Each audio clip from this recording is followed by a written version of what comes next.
अब से class continue रहेगी किसके? हिस्ट्री सब्जेक्ट के बारे में अब हम थोड़ा सा पढ़ेंगे आगे जाके। कोशिश करेंगे कि कम से कम 1-1.5 घंटे के बीच क्लास रहे और मिनिमम से मिनिमम क्लासेस के अंदर क्या हो सके, सिलेबस हमारा कंप्लीट हो सके। तो आज हम क्या पढ़ने वाले? मॉडर्न इंडिया के बारे में, मॉडर्न इंडिया हिस्ट्री के बारे में, क्योंकि जो हमारा एसआई का सिलेबस है उसमें इंडियन हिस्ट्री बोला तो है। इसका मतलब क्या है कि आपको एंशंट, मेडिवल और मॉडर्न तीनों आने वाले हैं। बट ज़्यादा फोकस हम कहाँ रखते हैं? मेडिवल में रखते हैं, क्योंकि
तो आपको ज़्यादा लास्ट टाइम जो हमने क्वेश्चन एनालाइज किया, लास्ट पेपर जो हमारा एसआई का आया था, उसमें ज़्यादा उन्होंने क्वेश्चंस कहाँ से डाले हुए थे?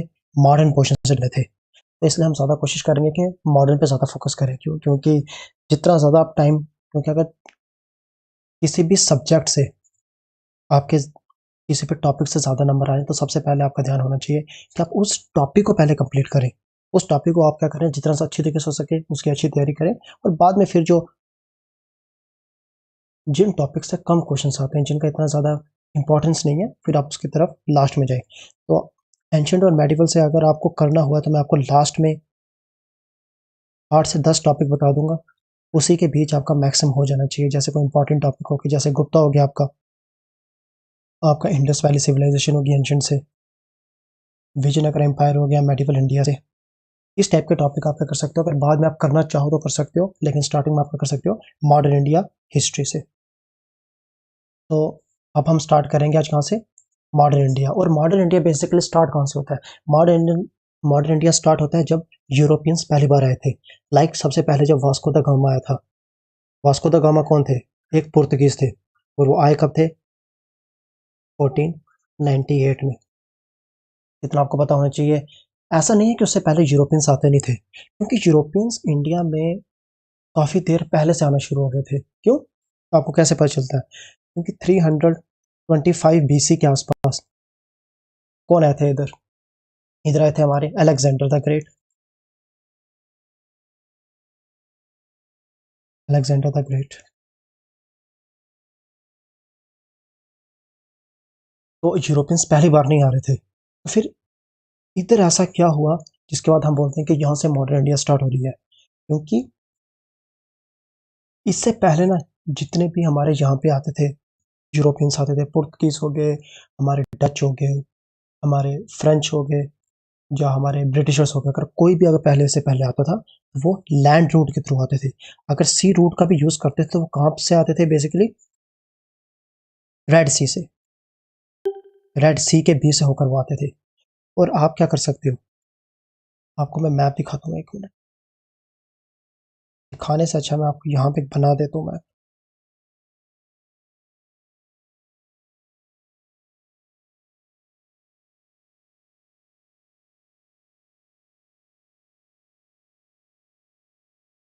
देखो आप ये मान के चलो कि ये क्या? एशिया का मैप है। एशिया, अफ्रीका और यूरोप, तीन का मैप हो गया, 3 कॉन्टिनेंट्स का।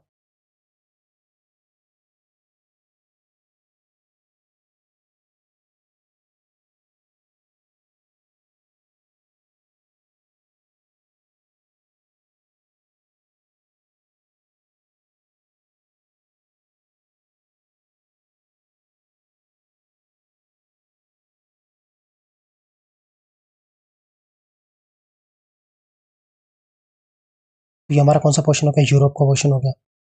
ये हमारी मेडिटेरेनियन सी होगी, ठीक है। ये इसके बीच से जो पोर्शन जा रहा है ना, ये हमारा कौन सा है? रेड सी का। ठीक है, इससे पहले जब स्टार्टिंग में क्या हुआ था, जब हमारे यूरोपियन से कोई भी आता था वो क्या करते थे, यूरोप से सीधा यहाँ से लैंड के रूट के थ्रू आके, कहाँ से आ रहे हैं वो, लैंड रूट के थ्रू आ रहे हैं वो, लैंड रूट के थ्रू आ रहे हैं, और वो कहाँ पे आ रहे हैं, इंडिया में। या फिर अगर सी रूट के थ्रू आते हैं तो यूरोप वाले क्या करते थे, पहले मेडिटेरेनियन पोर्शन से आते थे, फिर यहाँ पे जो रेड सी थी, रेड सी से होके, ये हमारी अरेबियन सी से होके फिर यहाँ पे आते थे, वो इंडियन पोर्शन में आते थे। उन्होंने कभी एक डायरेक्ट अप्रोच नहीं ली, उन्होंने कभी यहाँ से आना शुरू नहीं किया। लेकिन 1498 में जो एक पुर्तगीज ट्रैवलर थे जिसका नाम था वास्को द गामा, उन्होंने पहली बार एक सी रूट डिस्कवर किया। सी रूट, उन्होंने पूरा का पूरा डिस्टेंस जो है पूरा का पूरा कहाँ से ट्रैवल किया, सी, क्योंकि आपको पता होना चाहिए कि ये अटलांटिक सी है और ये इंडियन ओशियन हो गया। ठीक है, तो उन्होंने क्या किया था, पुर्तगीज ट्रैवलर ने पहली बार इंडिया में जो आने वाला रूट है वो सी के थ्रू आए थे, तभी ये डेट इतनी ज़्यादा इंपॉर्टेंट मानी जाती है। इसके बाद यूरोप का यहाँ पे आना जाना काफ़ी ज़्यादा हो गया, क्यों, क्योंकि स्टार्टिंग में वो ट्रेड के लिए आए और उनका मैक्सिमम फोकस ट्रेड ही होता था। उन्होंने कॉलोनाइजेशन करने का कभी स्टार्टिंग में सोचा ही नहीं था। अब स्टार्टिंग में अगर वो आए, उन्होंने ट्रेड करना शुरू किया, फिर कॉलोनाइजेशन की ज़रूरत पड़ क्यों गई, ये आपको हम आगे बताएंगे कि कॉलोनाइजेशन की ज़रूरत पड़ी क्यों। बेसिकली एक सिंपल सी बात क्या हुई थी, जब वो यहाँ पे आए थे उन्होंने देखा कि कभी कभी क्या करते हैं जो लोकल्स हैं ना, वो उनका फ़ायदा उठाते हैं। जो लोकल्स क्या करते हैं, कभी कभी उनका सामान जला देते हैं, कभी उनका चोरी कर देते हैं। तो उन्होंने बोला कि हमें क्या करना पड़ेगा, अपने लिए एक एरिया क्या करना पड़ेगा, एक सेफ एरिया बनाना पड़ेगा। एक सेफ एरिया के अंदर हम क्या करें, हम फोर्ट बनाएं, उसके ऊपर हम क्या करें, उसकी सिक्योरिटी रखें, ताकि हम अपने गुड्स को, क्योंकि उनके सबसे ज़्यादा इंपॉर्टेंट उस टाइम क्या था, गुड्स के लिए, क्योंकि वो आए ही किसके लिए थे, यहाँ पे ट्रेड करने के लिए। तो ऑब्वियस सी बात है उनके लिए गुड्स क्या हो गया, बहुत ज़्यादा इंपॉर्टेंट होगा। तो उन्होंने अपने गुड्स को प्रोटेक्शन के लिए उन्होंने क्या बोला कि हमें फोर्स बनाने चाहिए। फिर धीरे-धीरे उन्होंने करके देखा कि हमें क्या करना पड़ता है, ब्रिटिश एम्पायर से हमें, इंग्लैंड से क्या करना पड़ता है, यहाँ पे गोल्ड लाना पड़ता है, सिल्वर लाना पड़ता है, जो हम क्या करते हैं, यहाँ पे आके इनको एज़ अ, क्योंकि पैसे देते हैं, क्योंकि उस टाइम वहाँ करेंसी वगैरह तो चलती नहीं थी, जैसे यूएसडी हो गया, डॉलर हो गया, या फिर पाउंड स्टर्लिंग, ये चलता नहीं था उस टाइम। उस टाइम करेंसी क्या मानी जाती थी, गोल्ड मानी जाती थी, जो ग्लोबल करेंसी होती थी। सिल्वर हो गया, कोई प्रेशियस मेटल्स वगैरह हो गए, डायमंड वगैरह हो गया, उनको उसको करेंसी माना जाता था। अब क्या हुआ, वो देख रहे हैं कि वो बहुत ज़्यादा वहाँ से गोल्ड ला रहे हैं, बहुत ज़्यादा सिल्वर ला रहे हैं, बट इतना ज़्यादा उनके पास अब है भी नहीं। तो अब वो क्या कर सकते हैं, यहाँ से उनको रॉ मटेरियल लेके भी जाना है, और ऑन दी अदर हैंड वो लाना भी नहीं चाहते इतना सोना। तो उन्होंने बोला कि क्यों ना हम यहाँ पे क्या करना शुरू करें, इनके कुछ राज्य हैं जहाँ पे हम क्या करें, उसको अपने अंडर ले लें, वहाँ का रेवेन्यू सिस्टम अगर हमारे अंदर आ जाए, अब अगर हम इनसे रेवेन्यू लेना शुरू कर दें, उसी रेवेन्यू को यूज़ करके हम क्या कर सकते हैं, यहाँ से गुड्स खरीद सकते हैं, और गुड खरीदने के बाद हम जाके इंग्लैंड की मार्केट में क्या कर सकते हैं, उनको सेल कर सकते हैं। और इससे हमें क्या फ़ायदा होगा कि हमें वहाँ से कोई भी चीज़ लाने की ज़रूरत नहीं पड़ेगी, हम यहीं से क्या कर सकते हैं, रेवेन्यू लेके यहीं से खरीद के हम जाके इंग्लैंड में बेच के वहाँ से प्रॉफिट कमा सकते हैं। तो इस चक्कर में आगे चलते-चलते जब उनको राजाओं ने उनके खिलाफ क्या किया, बगावत करनी शुरू की, उन्होंने बोला कि नहीं, हमें कोई पावर को कम करना पड़ेगा। उस तरीके से उन्होंने डिफरेंट डिफरेंट स्ट्रैटेजीज़ लाई, जैसे सब्सिडी रिलायंस हो गया, डॉक्ट्रिन ऑफ लैप्स हो गया, जो हम आगे पढ़ने वाले हैं इन सब चीज़ों के बारे में। तो हम स्टार्ट अभी कहाँ से करते हैं, यूरोपियन एक्सपेंशन। और ये 1857 के पहले हुआ, क्योंकि 1857 में फर्स्ट वार ऑफ इंडिपेंडेंस, जिसको आप क्या कहते हो, स्पाई म्यूटिनी भी कहते हो, ठीक है, रिवॉल्ट ऑफ 1857 भी कहते हो। इससे पहले जब ब्रिटिशर आए थे तो क्या क्या चेंजेस आई थी, यहाँ पे कौन कौन सी वार लड़ी गई थी, किस तरीके से यहाँ के राजाओं को हटाया गया था, कौन कौन सी ब्रिटिश ने टैक्टिक्स यूज़ की थी, हम उसके बारे में अब बात करने वाले हैं। फर्स्ट ऑफ ऑल, कौन आए थे हमारे, सबसे पहले जो हमारे आए थे वो पुर्तगीज आए थे। ये आपको ये क्वेश्चन स्टार्टिंग में आ सकता है कि बताओ कि सबसे पहले डच आए थे, फ्रेंच आए थे, इंग्लिश आए थे, या फिर पोर्तुगीज आए थे। ये चार ऑप्शन आपको आ सकते हैं।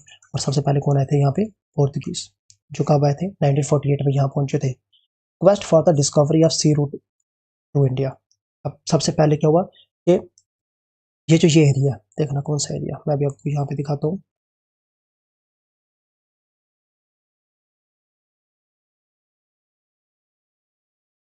ये एरिया,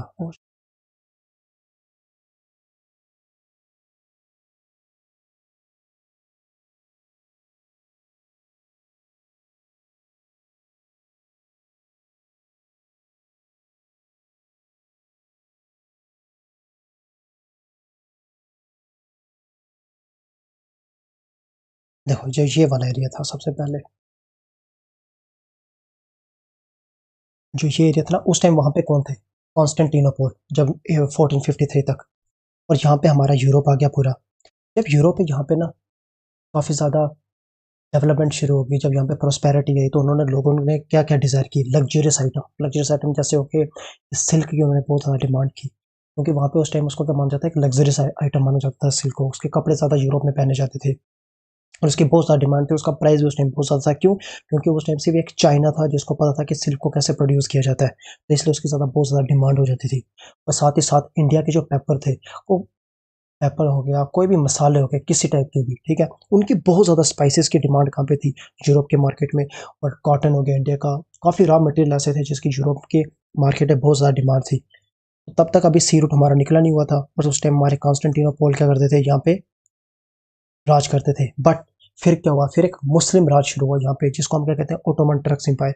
यहाँ पे ओटोमन टर्क्स एम्पायर जब आया तो उन्होंने क्या किया, जो रेड सी के आसपास वाला एरिया, ये एरिया ये कौन सा रेड सी वाला हो गया। जब भी यूरोपियंस आते थे मेडिटेरेनियन सी से होके, रेड सी से होके, अरेबियन सी से हमारे पास इंडियन सी के पास आते थे, इंडियन सारे हमारे इंडिया में आते थे। बट रेड सी का जो पूरा साइड वाला पोर्शन था इस टाइम, जो कौन सा हमारा अफ्रीकन कंट्रीज होगी, एरिट्रिया होगी, यूथियोपिया होगी, ये डिफरेंट कंट्रीज हैं साथ में।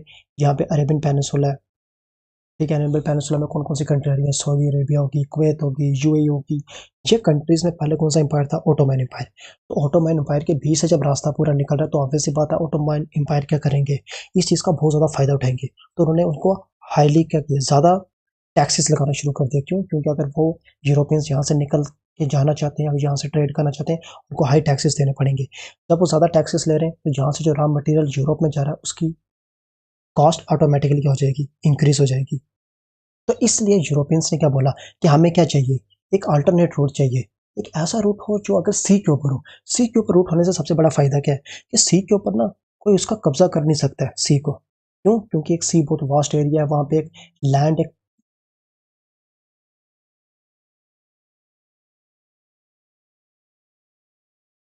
हेलो, मैंने यूट्यूब में उधर रख दिया है, अपने चैनल पे, वहाँ पे उसको गूगल मीट में ज्वाइन कर सकते हो।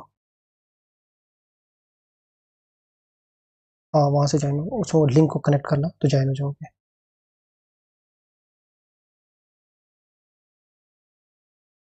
अगर आप में से भी कोई इस टाइम जो वीडियो देख रहा है ऑनलाइन, वो क्या कर सकता है, अगर उसको क्वेश्चन है, डाउट है, तो वो गूगल मीट के थ्रू मुझे ज्वाइन कर सकते हैं। और वो मैंने नीचे कमेंट सेशन में दिया, डिस्क्रिप्शन में भी दिया हुआ, लिंक डाला हुआ है, कोई भी किसी टाइम भी आके कोई भी क्वेश्चन पूछ सकता है। तो हम कहाँ थे? हाँ, तो एक सी एक ऐसी चीज़ है ना जो काफ़ी डायनामिक, एक स्टैटिक पोर्शन है, क्योंकि लैंड एक स्टैटिक पोर्शन है। लैंड में आप क्या करते हो, अगर एक घर बना देते हो तो वहाँ के 100 साल तक वो घर वहीं पे रहने वाला है। बट सी क्या होती है, वो चेंज होती रहती है।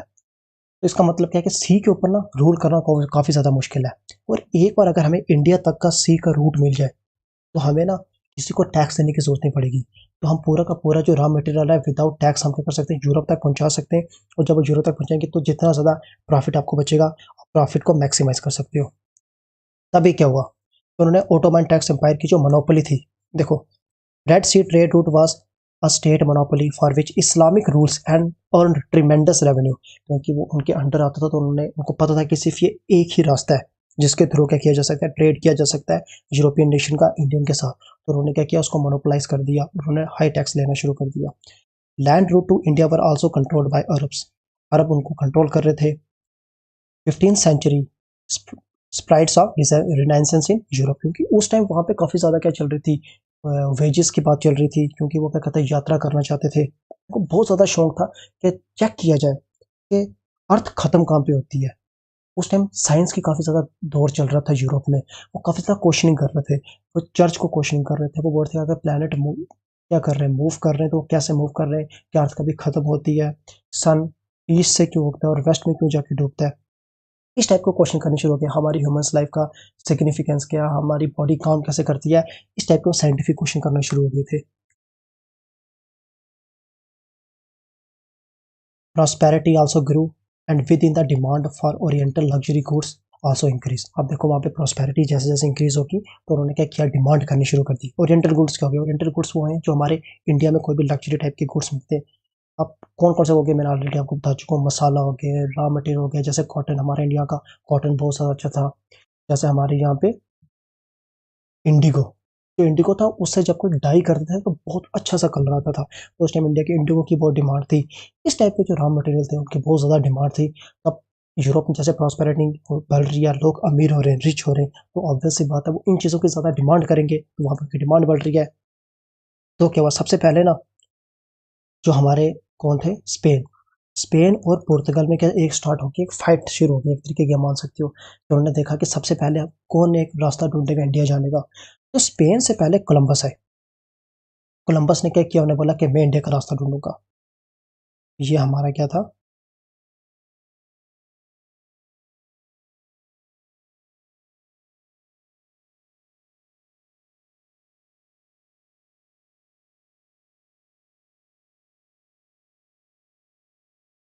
आप समझ लो कि हम हमारा क्या, यूरोप हो गया, अफ्रीका हो गया, और यहाँ पे हमारा क्या आ रहा है, नॉर्थ अमेरिका, और ये हमारा क्या हो गया, साउथ अमेरिका। अब इन्होंने क्या किया बेसिकली, एक मिनट मैं आपको अच्छा क्लियर सा बना के बताता हूँ।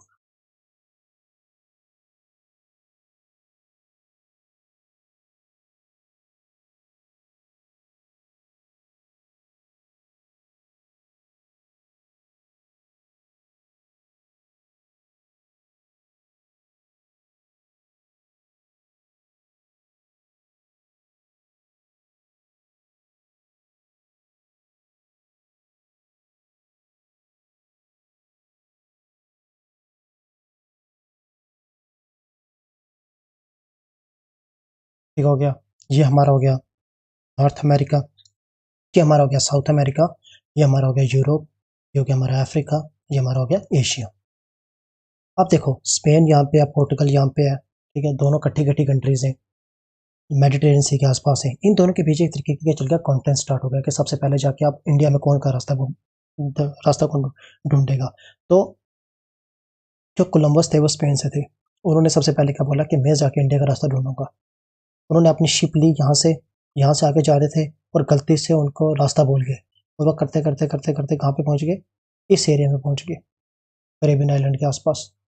तो इससे पहले ना इनको कभी कोई आइडिया नहीं था, ह्यूमन बींग्स को कोई आइडिया नहीं था, मतलब जो यहाँ पे रह रहे, इस एरिया में जो रह रहे ना, उनको कोई आइडिया नहीं था कि इस टाइप की ना लैंड एग्जिस्ट करती है, इस टाइप के यहाँ पे कॉन्टिनेंट एग्जिस्ट करते हैं, यहाँ पे भी लोग रहते हैं, इनको कोई आइडिया नहीं था। और सबको सबको क्या लगता था कि हमारा ये मेन आइलैंड जो है अफ्रीका, एशिया और हमारा यूरोप जो है, यही यही जहाँ पे पूरा लैंड है, इसी में सारे लोग रहते हैं। ज़्यादा कोलंबस जाते कहाँ पे थे, इंडिया में जाना चाहते थे, पर वो पहुंच कहाँ पे गए, कैरेबियन आइलैंड में, आप बोल सकते हो कि अमेरिका में पहुंच गए। तभी बोलते हैं कि कोलंबस ने डिस्कवर किया था किसको, अमेरिका को।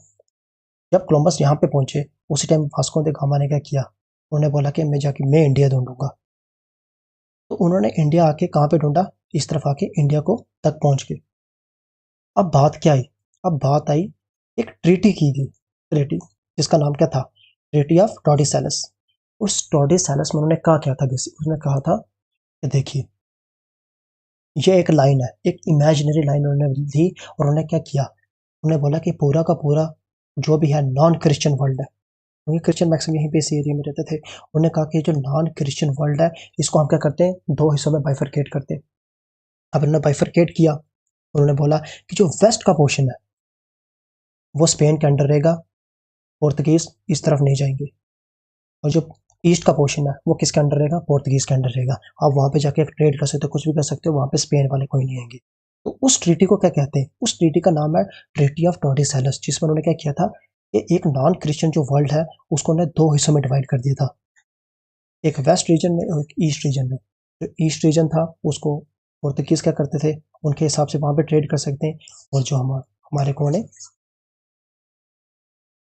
स्पेन वाले, वो कहाँ पे कर सकते हैं, वेस्ट में, वो अमेरिका के साथ क्या करेंगे, पूरा ट्रेड करेंगे, वहां पे पोर्तुगीज नहीं जाएंगे। तो हम यहीं पे पढ़ते हैं, देखो, Portugal could claim the occupy, sorry, Portugal could um claim and occupy everything to the east of the line, while Spain could claim everything on the west. Spain को वेस्ट, जो क्योंकि कोलंबस से ऑलरेडी अमेरिका की तरफ चले गए, तो उन्होंने बोला कि हम वहीं से पूरा क्या करते हैं, ट्रेड वगैरह करते हैं, हमें रिसोर्स चाहिए, हम कहाँ से लाएंगे, वेस्ट से लाएंगे। और इन्होंने क्या कहा, पोर्तुगीज ने कि हम ईस्ट की तरफ जाएंगे, हमारा अभी भी सेम मोटो है, सेम हमारा गोल है, हमने कहाँ जाना है, ईस्ट की तरफ, वहां से हमने स्पाइसेस लाना। तो इंडिया में सबसे पहले कौन है हमारे, वास्को द गामा। और वास्को द गामा का अराइवल कहाँ पे हुआ था, गुजरात पोर्ट में। ठीक है, बेसिकली गुजरात पोर्ट में आने से पहले वो किस एरिया में आए थे, सबसे पहले जो एरिया में वो पहुंचे वो कहाँ पे पहुंचे थे, कैलिकट में। कैलिकट आजकल के कहाँ पे एरिया में पाया जाता है, हमारा केरला की पोर्शन में, जो Kerala northern portion of Kerala उसे हम कैलिकट कहते हैं। और वो पहुंचे कब थे, मई में 1948 में। और वहां पे उस कैलिकट का रूलर कौन था, जमोरियन किंग्स थे क्या वहां के ruler, Arab traders who had good business on the Malabar coast. उस टाइम तक जो अरब ट्रेडर्स थे उनका भी काफी ज्यादा अच्छा बिजनेस चल रहा था मालाबार कोस्ट में। क्यों, क्योंकि ऑटोमन एम्पायर के पास रेड सी का पूरा रास्ता था। एक तो वो क्या कर सकते थे, ईस्ट इंड सॉरी जो हमारे यूरोपियन से वहां पे आते थे उनसे टैक्सेस वगैरह ले तो सकते थे, लेकिन अब एट द सेम टाइम उनको अपने लिए भी गुड्स चाहिए होता है, तो वो क्या कर सकते थे, इंडिया से आके सारा खरीद सकते थे। और उस टाइम इंडियन ओशन के पार्टिसिपेंट कौन थे, ये तो इंडियंस हैं, ऑब्वियसली बात है, वो इंडियन ओशन के पार्टिसिपेंट होंगे जो इंडियन ओशन को यूज करेंगे। अरब ऑटोमेटिकली आ जाता है, क्यों, क्योंकि जो रेड सी है उसी के पास तो टर्क्स एम्पायर था, तो वो अरब पीपल थे। अफ्रीकन पीपल के इंडियन ओशन में क्या कहते आके ट्रेड वगैरह करते थे। हम था ईस्ट कोस्ट, चाइना भी क्या करते थे उस टाइम, जावा वाले चाइना वाले वो भी क्या करते थे, ईस्ट पोर्शन से आके मतलब बे ऑफ बंगाल से आके वो भी क्या करते थे, इंडियन ओशन के पार्टिसिपेंट थे, वो भी आके यहाँ पे ट्रेड करते थे। Pedro Alvares Cabral to the trade for species negotiation and establishing a factory at Calicut, and he arrived in September 1500। देखो, आपको जो बात यहाँ पे याद रखनी है ना, वो क्या याद रखनी है कि सबसे पहले वास्को द गामा आए 1948 में आए, और उनके साथ एक आदमी था जिसका नाम था अब्दुल माजिद, जो उनका पायलट था। पहले सबसे पहले कहाँ पे आए, कैलिकट में आए। उनका राजा कौन था, जमूरियन बासिस सब आए। यहाँ पे आपको कुछ याद नहीं रखना। और फिर आपको क्या याद रखना है, जो उन्होंने फर्स्ट फैक्ट्री एस्टेब्लिश की थी वो कहाँ पे एस्टेब्लिश की थी, कैलिकट में। और इससे ज़्यादा आपको जानने की जरूरत नहीं है। देखो, कैलिकट, कैनान और कोचिन, ये तीनों कहाँ पे, केरला के पोर्शन है। Became the important centre of the Portuguese, क्योंकि पोर्तुगीज आए थे सबसे पहले कैलिकट पोर्शन में, सब तो पोर्तुगीज का ज्यादातर वो एक इंपॉर्टेंट सेंटर बन चुका था। उसके बाद कौन है हमारे, सेम कौन थे हमारे पोर्तुगीज थे, फ्रांसिस दी अल्मेडा। ठीक है, in 1505 the king of the Portugal appointed a governor in India, Francis de Almeida built fortress at Anjadiva, Cochin, Cannanore at Kilwa. Policy वास्ते हो, आपको कुछ ये याद नहीं रखना है, आपको सिर्फ क्या याद रखना है, ये blue water policy. Blue water policy किसने लाई थी, ब्लू वाटर पॉलिसी लाई थी फ्रांसिस्को डी अल्मेडा। ठीक है, डी अल्मेडा जो है ना, उन्होंने आके ब्लू वाटर पॉलिसी लाई थी। ब्लू वाटर पॉलिसी में क्या था, ब्लू वाटर पॉलिसी में था जो अफ्रीकन पोर्शन है, तो यहाँ पे ये अफ्रीकन पोर्शन है। ठीक है, ये हमारा हो गया कौन सा, बे ऑफ बंगाल, सॉरी अरेबियन सी। हमारा क्या आ गया, ये अरेबियन सी आ गया। जो नीचे इंडियन वाला पोर्शन आ गया, और यहाँ पे हमारा क्या आ गया, प्यारा भारत इंडियन आ गया हमारा।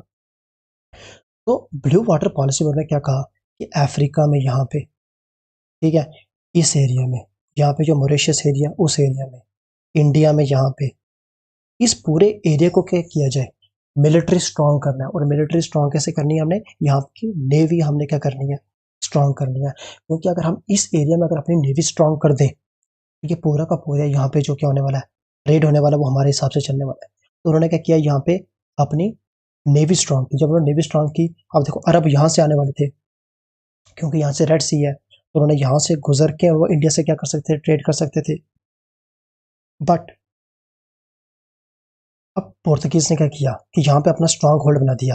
अब जो है, आप बोल सकते हो कि जो इनके काम थे ना वो अपोजिट हो चुके, जो इनके now the table has turn. आप सिंपल सी ये बात बोल सकते हो क्या, कि पहले क्या करते थे, जो यूरोपियंस थे उनको किसको देना पड़ता था, टैक्सेस ज्यादा देने पड़ते थे, ऑटोमन एम्पायर को, अरब्स को। अब अरब्स यहाँ से जो आ रहे हैं ना, उनको तो इस एरिया से निकल के जाएंगे तभी इंडिया के पास पहुंचेंगे। तो अब उनको क्या करना पड़ रहा है कि अरब्स को इनको टैक्स देना पड़ रहा है। अब इनको क्या पड़ रहा है, टैक्स देना पड़ रहा है, क्योंकि इसका इनका स्ट्रांग होल्ड हो चुका है। तो वो किसने ब्लू वाटर पॉलिसी लाई थी, फ्रांसिस दी अल्मेडा ने। अल्फांसो दी अल्बकर। तो बस आपसे इतना एक बात याद रखिएगा क्या, ये founder of Portuguese power in east India, और माना क्या जाता है क्या, Bijapur become the first bit of Indian territory under to be under Europeans. जब अल्फांसो दी अलबकर थे ना, आपको इसका नाम रखने की याद रखनी है, जो सुल्तान ऑफ बीजापुर थे, became the first state of Indian territory. उन्होंने क्या किया था, सुल्तान ऑफ बीजापुर को क्या किया था, उन्होंने हराया था इन्होंने। और जो पहली टेरिटरी इंडिया की किसके अंडर आई थी, यूरोपियंस के अंडर आई थी, वो किस किस टाइम आई थी, अल्फांसो दी अलबकर के, क्योंकि उन्होंने हमला किया था इंडिया के। उस टाइम हमारे राजा कौन थे, बीजापुर के जो हमारे क्या थे, सुल्तान थे, उनको हराया था किसी एक जगह में, जो उनका एक पोर्शन टेरिटरी का पोर्शन कर लिया था, अपने अंडर लेकर आ गए थे। तो यहाँ पे हमारी पोर्तुगीज की बात क्या होती है, खत्म होती है। सबसे पहले हमारे कौन आए थे, पोर्तुगीज। उसके बाद जाके कौन आए, ये डच, मतलब नेदरलैंड से जो आए थे। इसके बारे में आपको ज्यादा कुछ याद रखने की जरूरत नहीं है, सिर्फ एक ही चीज अगर आप याद रख सकते हो क्या, कि डच ने अपनी पहली फैक्ट्री कहाँ पे बनाई थी, मसूलीपट्टनम में, इन 1605 में। बस इन डच के बारे में आपको इससे ज्यादा याद रखने की कुछ जरूरत नहीं है। उसके बाद हमारे कौन आए थे, इंग्लिश, 1599।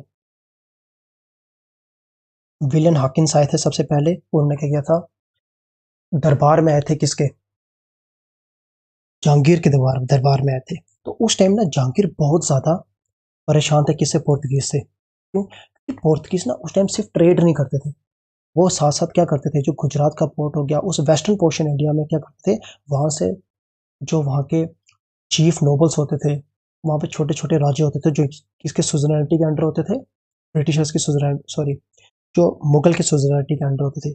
वो क्या करते थे, उनको उठा के ले जाते थे और उनको क्या कन्वर्ट, मुस्लिम होते थे क्योंकि वो, और मुस्लिम को वो कन्वर्ट कर देते थे किस में, क्रिश्चियन में।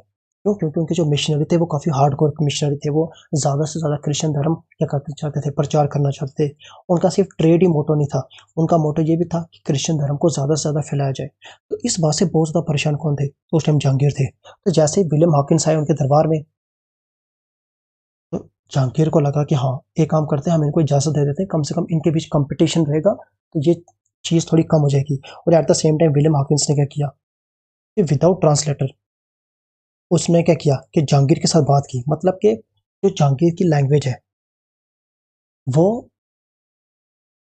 हॉकिंस साहब पहले ही पढ़ के आए थे, उसके बारे में उसके नॉलेज करके आए थे, क्योंकि वो लिंग्विस्टिक उनके पास ये आर्ट था, वो क्या कर सकते थे, जल्दी से लैंग्वेज सीख सकते थे। तो उन्होंने जहांगीर से जब आके बात की, तो जहांगीर काफी ज्यादा इंप्रेस हो गए, तो उन्होंने बोला कि हाँ ठीक है, हम आपको इजाजत देते हैं, आप क्या कर सकते हो, यहाँ पे ट्रेड कर सकते हो।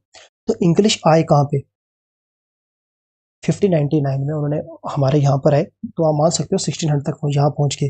उनको चार्टर एक्ट दिया क्वीन एलिजाबेथ फर्स्ट ने। क्वीन एलिजाबेथ फर्स्ट ने उन्हें कहा कि हम क्या करते हैं, आपको इजाजत देते हैं, मोनोपोली, हम आपको एक मोनोपोली देते हैं, जो ये कंपनी है, इस कंपनी के अलावा ना ब्रिटेन से कोई और कंपनी नहीं आने वाली जो इंडिया से ट्रेड करेगी। उसी को हम क्या कहते हैं, चार्टर एक्ट। और ये चार्टर एक्ट ना जाके खत्म कब होगा, 1813, चार्टर एक्ट ऑफ 1813। अगर आपने पॉलिटी में पढ़ा हो कि चार्टर एक्ट होते क्या हैं, बेसिकली चार्टर एक्ट होते हैं कि हर 20 साल बाद ना क्वीन एलिजाबेथ ने जो चार्टर एक्ट साइन किया था, उसको वो रिन्यू करते थे, जिसमें वो कहते थे कि जो यहाँ के ट्रेडर हैं, जो ईस्ट इंडिया कंपनी, अगर उनको इंडिया में ट्रेड कंटिन्यू अगर रखना पड़ेगा, अगर वो चाहते हैं कि क्या किया जाए, कि ट्रेड कंटिन्यू रखा जाए किसके साथ, इंडिया के साथ, तो उनको क्या करना पड़ेगा, हमें इस पोर्शन में, सपोज के वो एक तरीके से शेयर मांग सकते थे कि आप क्या करो, आप जितना कमा रहे हो 10% हमें दे दो, या फिर एक फिक्स वैल्यू दे सकते, बोल सकते थे कि आप क्या करो, कि 1 लाख हमें पाउंड, आप क्या कर दिया करो, कि हर साल हमें 1 लाख पाउंड दे दिया करो अगले 20 साल तक, तो हमारी तरफ से कोई प्रॉब्लम नहीं है। कुछ कंडीशन रख दी थी, उसे हम क्या कहते थे, चार्टर एक्ट। ये मोनोपोली उनको मिलती रही, और इस मोनोपोली को हर 20 साल बाद रिन्यू कराना पड़ता था। तभी जब आप पॉलिटी पढ़ोगे, वो आएगा रेगुलेटिंग एक्ट ऑफ 1773, सबसे पहले जिसके बारे में आप पढ़ोगे, तो ये चार्टर एक्ट था। उसके बाद चार्टर एक्ट कब आया, 1793 में। फिर चार्टर एक्ट कब आया, 1813 में। फिर चार्टर एक्ट कब आया, 1833 में। और फिर लास्ट चार्टर एक्ट कब आया था, 1853 में। इसके बाद चार्टर एक्ट आने खत्म हो गए, क्यों, क्योंकि ईस्ट इंडिया कंपनी को हटा दिया गया था उस टाइम से। फिर क्राउन रूल स्टार्ट हो गया था 1857 के रिवॉल्ट के बाद। तो 1830 में उनकी मोनोपोली खत्म कर दी गई थी। लेकिन अभी बात चल रही है 1600 की। इसका मतलब क्या है, कि हर 20 साल में इनकी रिन्यू की जाती थी। और चार्टर एक्ट किसने दिया था, क्वीन एलिजाबेथ ने। Issued charter with the right of exclusive trading right to the company named the governor and the company of the merchant of London trading into the East Indies. उन्हें बोला कि east India में जा रहे थे, तभी east India. तो अब आपको एक फन फैक्ट मैं बताता हूँ, जो अमेरिकन लोग हैं ना, उनको भी क्या कहा जाता है, इंडियन कहा जाता है। उनको नेटिव अमेरिकन भी कहा जाता है और उनको रेड इंडियन भी कहा जाता है।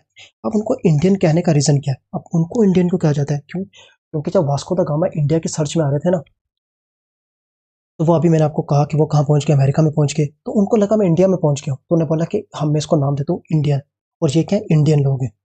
पर उसको बाद में पता चला कि ये इंडियन तो है नहीं है, ये तो कोई डिफरेंट ही लैंड में आ गया हूँ। तो उनका नाम जो है इंडियन, वो हमारे इंडिया की वजह से अमेरिकन को नाम मिला है क्या, इंडिया, इंडियंस माने जाते हैं वो। एक एक अच्छा फैक्ट है, अगर आपको दिमाग में रहे तो अच्छी बात है। इसका कोई एग्जाम सिग्निफिकेंस नहीं है, बट एक इसी टाइम आप कभी आप आर्ग्यूमेंट कर रहे हो तो ये वर्ड यूज कर सकते हो। प्रोग्रेस ऑफ इंग्लिश कंपनी, देखो foothold in west and south उन्होंने अपना बनाया। 11 में the English has started trading at Masulipatnam on the east south eastern coast of the India and later establish. अब ये बात इंपॉर्टेंट हो जाती है कि उन्होंने 1616 में ना क्या किया था कि अपनी एक फैक्ट्री रखी, और इन्होंने भी क्या किया, बेसिकली इंग्लिश ने अपनी पहली फैक्ट्री कहाँ बनाई, सूरत में। यह भी आप बात याद रख सकते हो। आपको याद रखना कि जो डच आए थे, जो हमारे इंग्लिश आए थे, जो हमारे पोर्तुगीज आए थे, उन्होंने पहली पहली फैक्ट्री कहाँ बनाई, ये थोड़ा आपके लिए इंपॉर्टेंट हो जाता है, बाकी आपको ज़्यादा करने की जरूरत नहीं।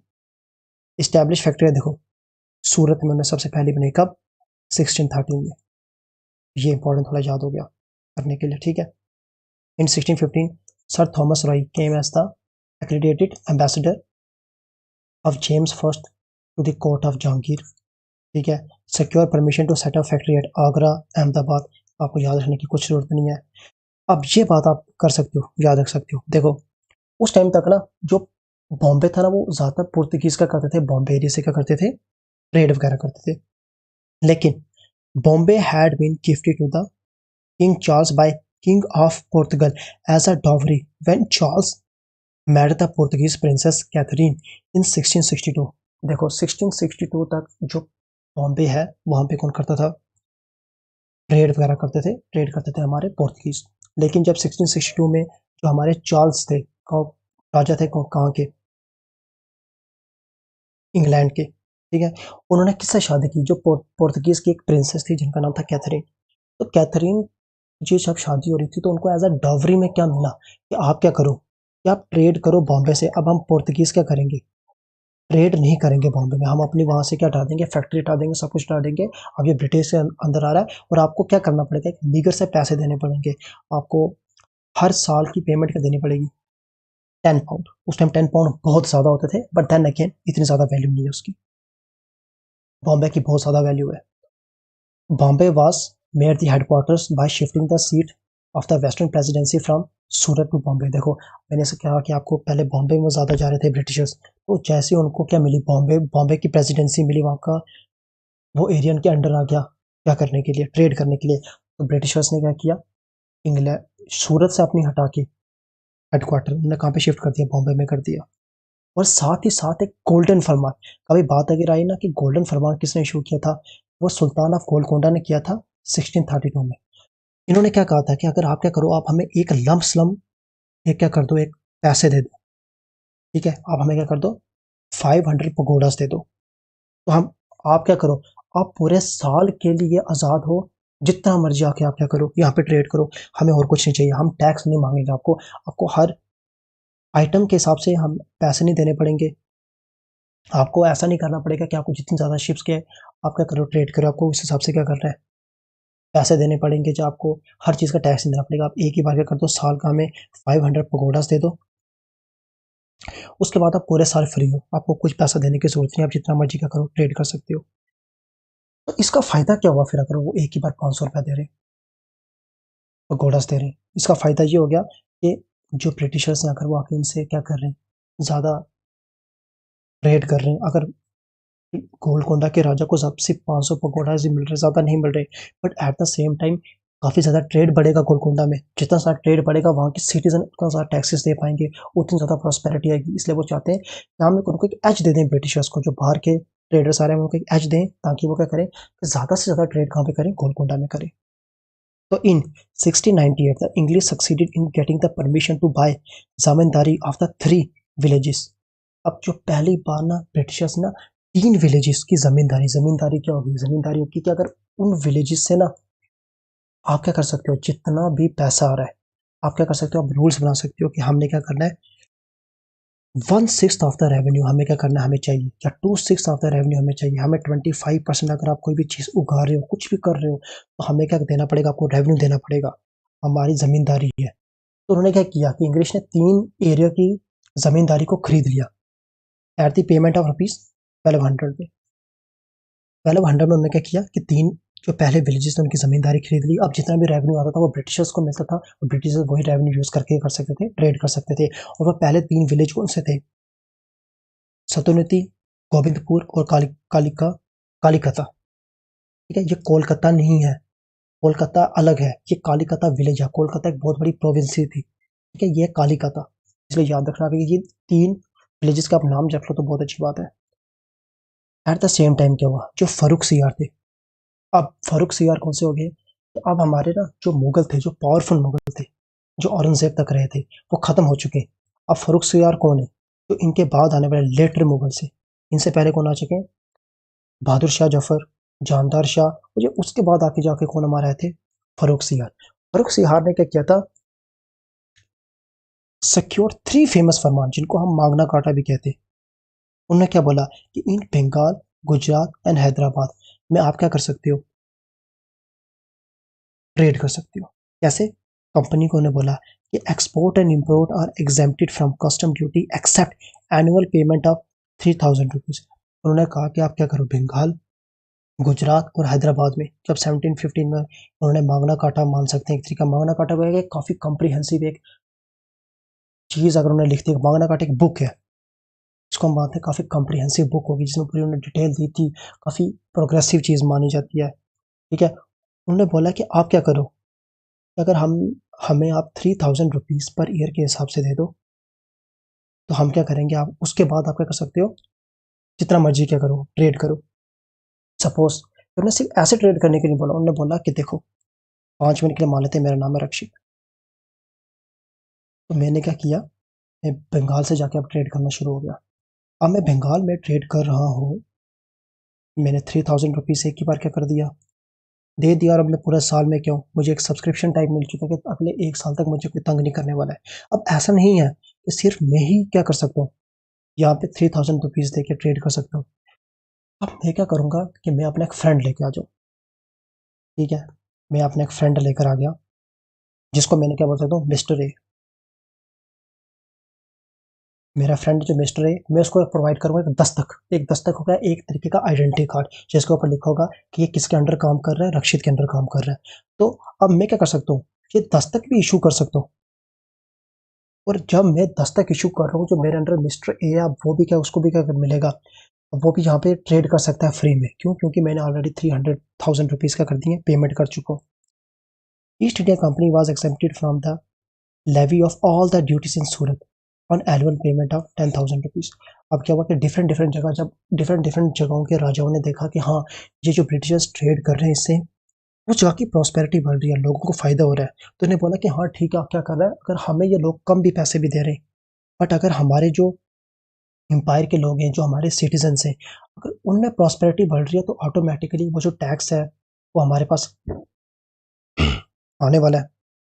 अगर वो टैक्स हमारे पास नहीं भी आया, चलो मान लेते हैं, वो कहीं ना कहीं खर्चेंगे, जब वो खर्चेंगे तो वो हमारे सल्तनत के अंदर ही खर्च रहे, और उससे हमारी और ज़्यादा प्रॉस्पेरिटी बढ़ेगी, जितनी ज़्यादा डिमांड बढ़ेगी उतनी ज़्यादा हमारे पास पैसे भी होंगे उसको क्या करने के लिए, उतनी सप्लाई के बढ़ाने के लिए। जब सप्लाई बढ़ाएंगे, डिमांड बढ़ेगी, सप्लाई उसके साथ बढ़ेगी, तो क्या होगा, प्रॉस्पेरिटी और ज़्यादा बढ़ेगी। तो ये ज़्यादा से ज़्यादा यही चल रहा था कि इनके दिमाग में, रूलर्स के दिमाग में, उनके दिमाग में सिर्फ ये फ़ायदा नहीं चल रहा था कि हम क्या करें कि इनसे टैक्स ही ज़्यादा लें, वो बोलते हैं हम टैक्स कम लेते हैं, और लोगों को जब क्या मिल रहा है, मौका मिल रहा है ज़्यादा बिजनेस करने का, तो वो क्या कर सकते हैं, हमें टैक्स दे सकते हैं। The coins of the company minted in Bombay were to have the currency throughout the Mughal of empire. देखो, अब जो बॉम्बे में ना उन्होंने क्या किया कि कॉइन छापने शुरू कर दिए, किन्होंने, ब्रिटिशर्स ने, तो उसको ना पूरी कंट्री में करेंसी मान के चलने रहे। अब देखो ये किसकी बात नहीं हो रही है, ये स्टील के कॉइन या ब्राउन्स के कॉइन की बात नहीं चल रही होगी, ये बात चल रही है कि सिल्वर कॉइन या गोल्ड कॉइन की, क्योंकि उनकी एक इंट्रेंसिक वैल्यू है, जो मेटल है वो काफ़ी प्रेशियस मेटल है। तब अब जो बॉम्बे में क्या कर रहे हैं, कंपनी वाले क्या कर रहे हैं, इन कॉइन को मिंट कर लें, इनकी भी एक क्या हो गया, एक अपनी वैल्यू आ गई है। उसके बाद हमारे कौन आए थे, फ्रेंच। फ्रेंच हमारे सबसे लास्ट में आए थे 1667 में, ठीक है। Louis 14, the king famous minister Colbert laid down the foundation for the Compagnie des Indes Orientales, जिसको हम क्या कहते हैं, ये फ्रेंच में लिखा हुआ है क्या, डैश इंडीज ओरिएंटलिस, जिसको हम क्या कहते हैं, फ्रेंच ईस्ट इंडिया कंपनी, जो कब बनाई उन्होंने, 1664 में बनाई। और उनको मोनोपोली कितनी देर के लिए मिल गई, 50 साल के। उनको बोल दिया कि आपको ही हम मोनोपोली देते हैं। जैसे मैंने ब्रिटिशर्स के लिए क्या कहा था कि वो हर 20 ईयर्स की क्या करते थे, उनको चार्टर एक्ट देते थे। चार्टर एक्ट में उनको बोलते थे कि आपको 20 साल की मोनोपोली मिल रही है, और उसके साथ वो कंडीशंस ले डाउन कर देते थे कि आपको इतना टैक्स देना पड़ेगा, या कुछ भी मतलब बोल देते थे, उनसे डिमांड कर देते थे। तो वैसे फ्रेंच ने क्या किया, उनको 50 ईयर की एक बार मोनोपोली दे दी कि आप क्या कर सकते हो, सिर्फ हमारी यही कंपनी जाके कर सकती है, इंडिया से क्या कर सकती है, ट्रेड कर सकती है, बाकी और कोई ट्रेड करने के लिए हम किसी को इजाजत नहीं देंगे यहाँ से। इन 1667 फ्रैंकिस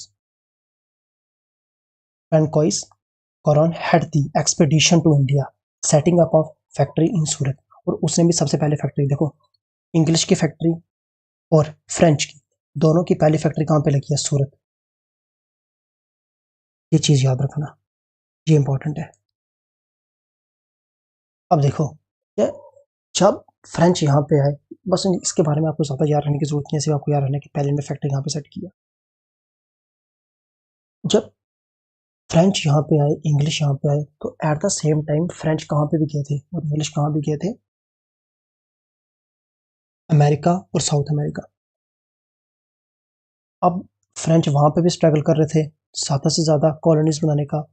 अब हमारे इंग्लिश जो थे, ब्रिटेन थे, वो भी ज़्यादा से ज़्यादा कॉलोनीज बनाने की वहाँ पे स्ट्रगल कर रहे थे। एट द सेम टाइम वो यहाँ पे भी क्या कर रहे थे, ज़्यादा से ज़्यादा इंडिया का एरिया अपने अंडर लाना चाहते थे, उसको कॉलोनी बनाना चाहते थे। सबके बीच ये फाइट चल रही थी। तो उसका स्पिल ओवर इफेक्ट हमें इंडिया में देखने को मिल सकता है कि यहाँ पे 3 वार हुई, जिसको हम क्या नाम क्या देते हैं, कॉर्नेटिक वॉर्स, ठीक है। आपको अगर इन वार्स के बारे में ज़्यादा कुछ नहीं पढ़ना है, तो आप क्या कर सकते हो कि सिर्फ ज़्यादा से ज़्यादा देखकर याद रखो कि उसके पीछे का रीज़न क्या है, एक चीज़ याद रखो। और दूसरी ना, ट्रीटी कौन सी हुई थी। जब ये वार खत्म होती है तो उसमें एक ट्रीटी की जाती है, जिसमें क्या करते हैं कि एक साइड दूसरे की कोई शर्तें मानती है, और पहली साइड दूसरी साइड जो पहली साइड की क्या करती है, कुछ शर्तें मानती है। As simple as that. तो कॉर्नेटिक वार्स किस किस के बीच हुई थी, ब्रिटिशर्स के बीच और फ्रेंच के बीच। किसके लिए, द स्ट्रगल फॉर सुप्रीमेसी, और इनको हम नाम कहते हैं कॉर्नेटिक वॉर्स, ठीक है। कॉर्नेटिक वार क्यों, क्योंकि इस पोर्शन में लड़ी गई थी, इस ज्यादा पोर्शन में, तो इसे हम तब क्या कहते हैं, कॉर्नेटिक रीजन में। फर्स्ट कॉर्नेटिक वार कब हुई थी, 1740 से मतलब 48 तक। ये कब चली, 8 साल के लिए चली थी। It began with the breakdown of Austrian war of succession and ended with the conclusion of 7 year war. देखो ऑस्ट्रिया, ऑस्ट्रिया एक कंट्री है, वहाँ पे यूरोप में ही है, जर्मनी के वेस्ट साइड ये कंट्री है। कभी अगर आपको वर्ल्ड मैप देखने का मौका मिले तो ऑस्ट्रिया कहाँ पे है, वहाँ पे सक्सेशन, वॉर ऑफ सक्सेशन चल रही थी। तो उसका स्पिल ओवर इफेक्ट हमें कहाँ पे देखने को मिला, इंडिया में देखने को मिला। जो कार्नेटिक रीजन है, कोरोमंडल कोस्ट, कोरोमंडल कोस्ट कौन सी होगी, अभी मैंने आपको बताया, ये जो ये पूरी कोस्ट है, ये कौन सी है, कोरोमंडल कोस्ट है ये पूरी, ठीक है। एंड इट्स हिंटरलैंड, हिंटरलैंड कौन सा हो गया, जो अंदर वाले एरिया, जो काफी ज्यादा दूर है किस पोर्शन से, सी से, यहाँ पे पहुंचना थोड़ा क्या हो जाता है, मुश्किल हो जाता है। Extension of Anglo French war cast by the Austrian war of succession, ठीक है। जो ऑस्ट्रियन वॉर ऑफ सक्सेशन चल रही थी, तो ये वहीं पे उसका स्पिल ओवर इफेक्ट हो रहा है, ज्यादा कुछ यहाँ पे कुछ नहीं लिखा गया। France retaliated by seizing Madras, क्योंकि जो मद्रास था उस टाइम वो किसके अंडर था, ब्रिटेन के अंडर था। लेकिन फ्रांस ने क्या कर दिया, उसको सीज कर दिया। दस बिगेन द फर्स्ट कॉर्नेटिक वार, जो कॉर्नेटिक वार है वो यहाँ पे शुरू होगी। और काफी देर तक जब ये वार चलती रही, तो उन्होंने ट्रीटी एक साइन की थी, जिस ट्रीटी का नाम क्या है, ट्रीटी ऑफ एक्सिला चैपल, ठीक है। ये आपको नाम याद रखना है कि जो फर्स्ट कॉर्नेटिक वार हुई थी, फर्स्ट कॉर्नेटिक वार रीजन क्या है कि जो ऑस्ट्रियन वॉर ऑफ सक्सेशन चल रही थी, उसका स्पिल ओवर इफेक्ट यहाँ पे पहुंच गया था। वहां पे जो उनको मान सकते हो, कोई चीज जो एक दूसरे से मान नहीं रहे थे, जो उनकी खुंदक चढ़ एक तरीके से चल रही थी, एक दूसरे से जो टकराव चल रहा था, वो कहाँ पे देखने को मिला, यहाँ पे। क्यों, क्योंकि फ्रेंच ने क्या कर दिया, सीज कर दिया मद्रास, जो ब्रिटेन के अंडर था। तो ब्रिटेन ने फिर क्या किया, उनके साथ एक ट्रीटी की। अब ऑब्वियस सी बात है कि अगर फ्रेंच ने मद्रास वाला एरिया सीज कर लिया है और ब्रिटिश को वो वापस मद्रास प्रोवाइड कर रहा है, तो at the same time British ने भी कहीं ना कोई टेरिटरी क्या की होगी, वापस फ्रेंच को दी होगी। ठीक है, तो वो हमारे कुछ लेना देना नहीं, हमें सिर्फ दो चीज़ें याद नहीं है कि जो ऑस्ट्रियन वॉर ऑफ सक्सेशन थी वो रीजन था फर्स्ट एंग्लो फ्रेंच वॉर का, और हमने जो पहली ट्रीटी साइन हुई उनके बीच, और वहाँ पे हुई ट्रीटी ऑफ एक्सिला चैपल। ज़्यादा कुछ याद नहीं रखना है। नेक्स्ट चलते हैं सेकंड कॉग्निटिव वॉर। देखो 3 टोटल हुई थी, आपको तीनों के बारे में सिर्फ रीजन पता होना चाहिए कम से कम, और कम से कम आपको क्या पता होना चाहिए कि अगर कोई इनके बीच ट्रीटी साइन हुई थी तो ट्रीटी का नाम क्या था। The background of the second Carnatic war was provided by the rivalry. अब दूसरी कहाँ पे स्टार्ट हुई, इंडिया में एक राइवलरी चल रही थी। किसकी राइवलरी चल रही थी, निज़ाम उल मुल्क के बारे में अगर आपने नहीं पढ़ा है तो निज़ाम उल मुल्क में आपको एक थोड़ा सा बता देता हूँ। जब हमारे मोहम्मद शाह रंगीला, फरूख सियार के बाद हम कौन आए थे, मोहम्मद शाह रंगीला, उन्होंने क्या किया, अपना एक वजीर चुना। वजीर कौन हो क्या, जो हमारे कमांडर इन चीफ होते, उन्होंने वजीर चुना जिनका नाम था निज़ाम उल मुल्क। ठीक है, उन्हें उन्होंने बोला कि आप क्या करो। अब ऑब्वियस सी बात है, वजीर अगर उन्हें चुना तो उनके पास कुछ ना कुछ जिम्मेदारी होगी, तो ये काफ़ी ज़्यादा क्या थे, इंटेलिजेंट थे। उनको पता था कि कैसे स्टेट को चलाया जाए, जो मुगल एम्पायर में जो प्रॉब्लम्स आ रही हैं उनको कैसे कम किया जाए। तो वो गए मोहम्मद शाह रंगीला के पास, उन्हें बोला कि हमें ये स्टेप्स उठाने पड़ेंगे। क्यों, क्योंकि ये बहुत ज़्यादा इंपॉर्टेंट है इस टाइम मुगल सल्तनत को बचाने के लिए। लेकिन जो मोहम्मद शाह रंगीला थे, वो एक, मान सकते हो कि वो एक बेकार का टाइप के क्या थे, वो किंग थे। उनको कोई लेना देना नहीं था कि मेरी सल्तनत में क्या चल रहा है, मेरे सिटीजन्स को क्या प्रॉब्लम है। उनको सिर्फ क्या लेना देना था, मज़े से, मुझे खाना पीना नाचना गाना सोना, इसके अलावा उनको कोई लेना देना नहीं था। तो इस बात से ना निज़ाम और मुल्क को काफ़ी ज़्यादा दुख हुआ। तो उन्होंने क्या किया, वो वापस रिटर्न करके काफ़ी ज़्यादा कोशिश की मोहम्मद शाह रंगीला को समझाने की, उन्हें बोलने की कि आप क्या करें कि हो सके तो मुगल सल्तनत को क्या करें, उसको बचा लें। पर जब उन्होंने देखा कि वो उनके सारा कुछ बोलने पर कोई फ़र्क नहीं पड़ रहा है, तो उन्होंने बोला कि एक काम करता हूँ मैं, ये कार्नेटिक रीजन है वो नीचे आके यहाँ पे ना रहना शुरू कर दिया उन्होंने। और क्योंकि वो यहीं के रहने वाले थे, दक्कन रीजन के, sorry eastern portion region, Ghats region के रहने वाले थे। तो उन्होंने बोला कि अगर मैं यहीं पे रह के ना क्या कर देता हूँ, सिर्फ बोलता हूँ कि मैं मुगल एम्पायर के अंडर हूँ, लेकिन यहाँ पे जितनी भी कोई भी अगर डिसीजन लिया जाएगा वो मेरे द्वारा लिया जाएगा। क्यों, क्योंकि मुगल वहाँ पे इतने पावरफुल तो अब है नहीं, तो कम से कम यहाँ पे मैं पावरफुल किंग बन के तो रहूँ। चाहे उन्होंने बोला नहीं कि मैं किंग हूँ, उन्होंने डिक्लेयर नहीं किया मैं किंग हूँ, उन्होंने मुगल एम्पायर से अपने आपको कार्व आउट नहीं किया, बट फिर भी वो क्या करते थे कि ऐसे डिसीजन लेते थे जिसे लगता था कि वो एक एज अ इंडिपेंडेंट पर्सन अपने आप को मानते हैं। तो वो कौन थे, निज़ाम उल मुल्क, the founder of an independent kingdom, Hyderabad का जो पोर्शन है। ठीक है, and the release of the Chand Sahib, the son of दोस्त अली। अब सिंपल सी बात मान लो कि इनके जो एक बेटे थे और एक इनके कौन थे, सन इन लॉ, उनके बीच राइवलरी चल रही थी कि निज़ाम उल मुल्क के मरने के बाद कौन उनके, जो उनका थ्रोन है, जो उनका सिंहासन है, उसमें आके कौन बैठेगा। एक सिंपल सी बात चल रही थी। ठीक है, जब उनकी डेथ होगी तो इनके बीच का वॉर ऑफ सक्सेशन शुरू होगी। तो एक साइड को कौन सपोर्ट कर रहा था, फ्रेंच सपोर्ट कर रहा था, दूसरी साइड को सपोर्ट कौन कर रहा था, इंग्लिश सपोर्ट कर रहे थे। तो इसी तरीके से क्या हो गया कि उनके बीच एक वॉर स्टार्ट होगी, जिसके बीच बहुत ज़्यादा फ्रेंच के पीपल भी मरे, बहुत ज़्यादा इंग्लिश पीपल भी मरे। तो इनसे उनको पता चल गया क्या, कि हमने, इन दोनों ने, फ्रेंच और इंग्लिश ने क्या किया, इन्होंने बोला कि हम क्या करेंगे, वॉर ऑफ सक्सेशन के बीच में आने वाले, इनके जो अपने मसले हैं ये क्या करें, खुद सुलझाते रहें, हम इनके बीच नहीं आने वाले। एक सिंपल सी बात क्या हुई थी, इसमें सिर्फ यही हुआ है इस सेकंड कॉर्नेटिक वॉर का।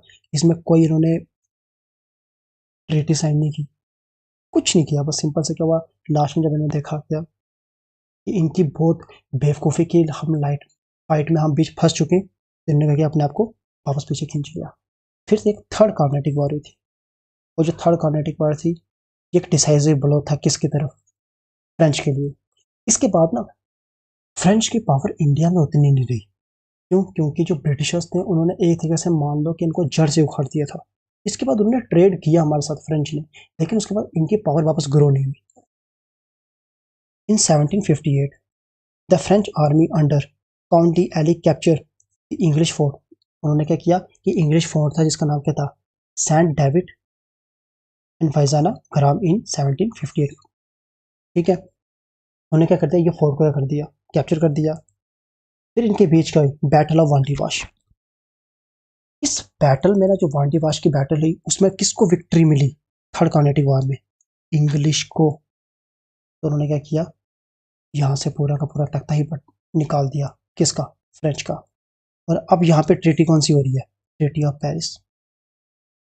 पहली में कौन सी हुई थी? Axilla chapel.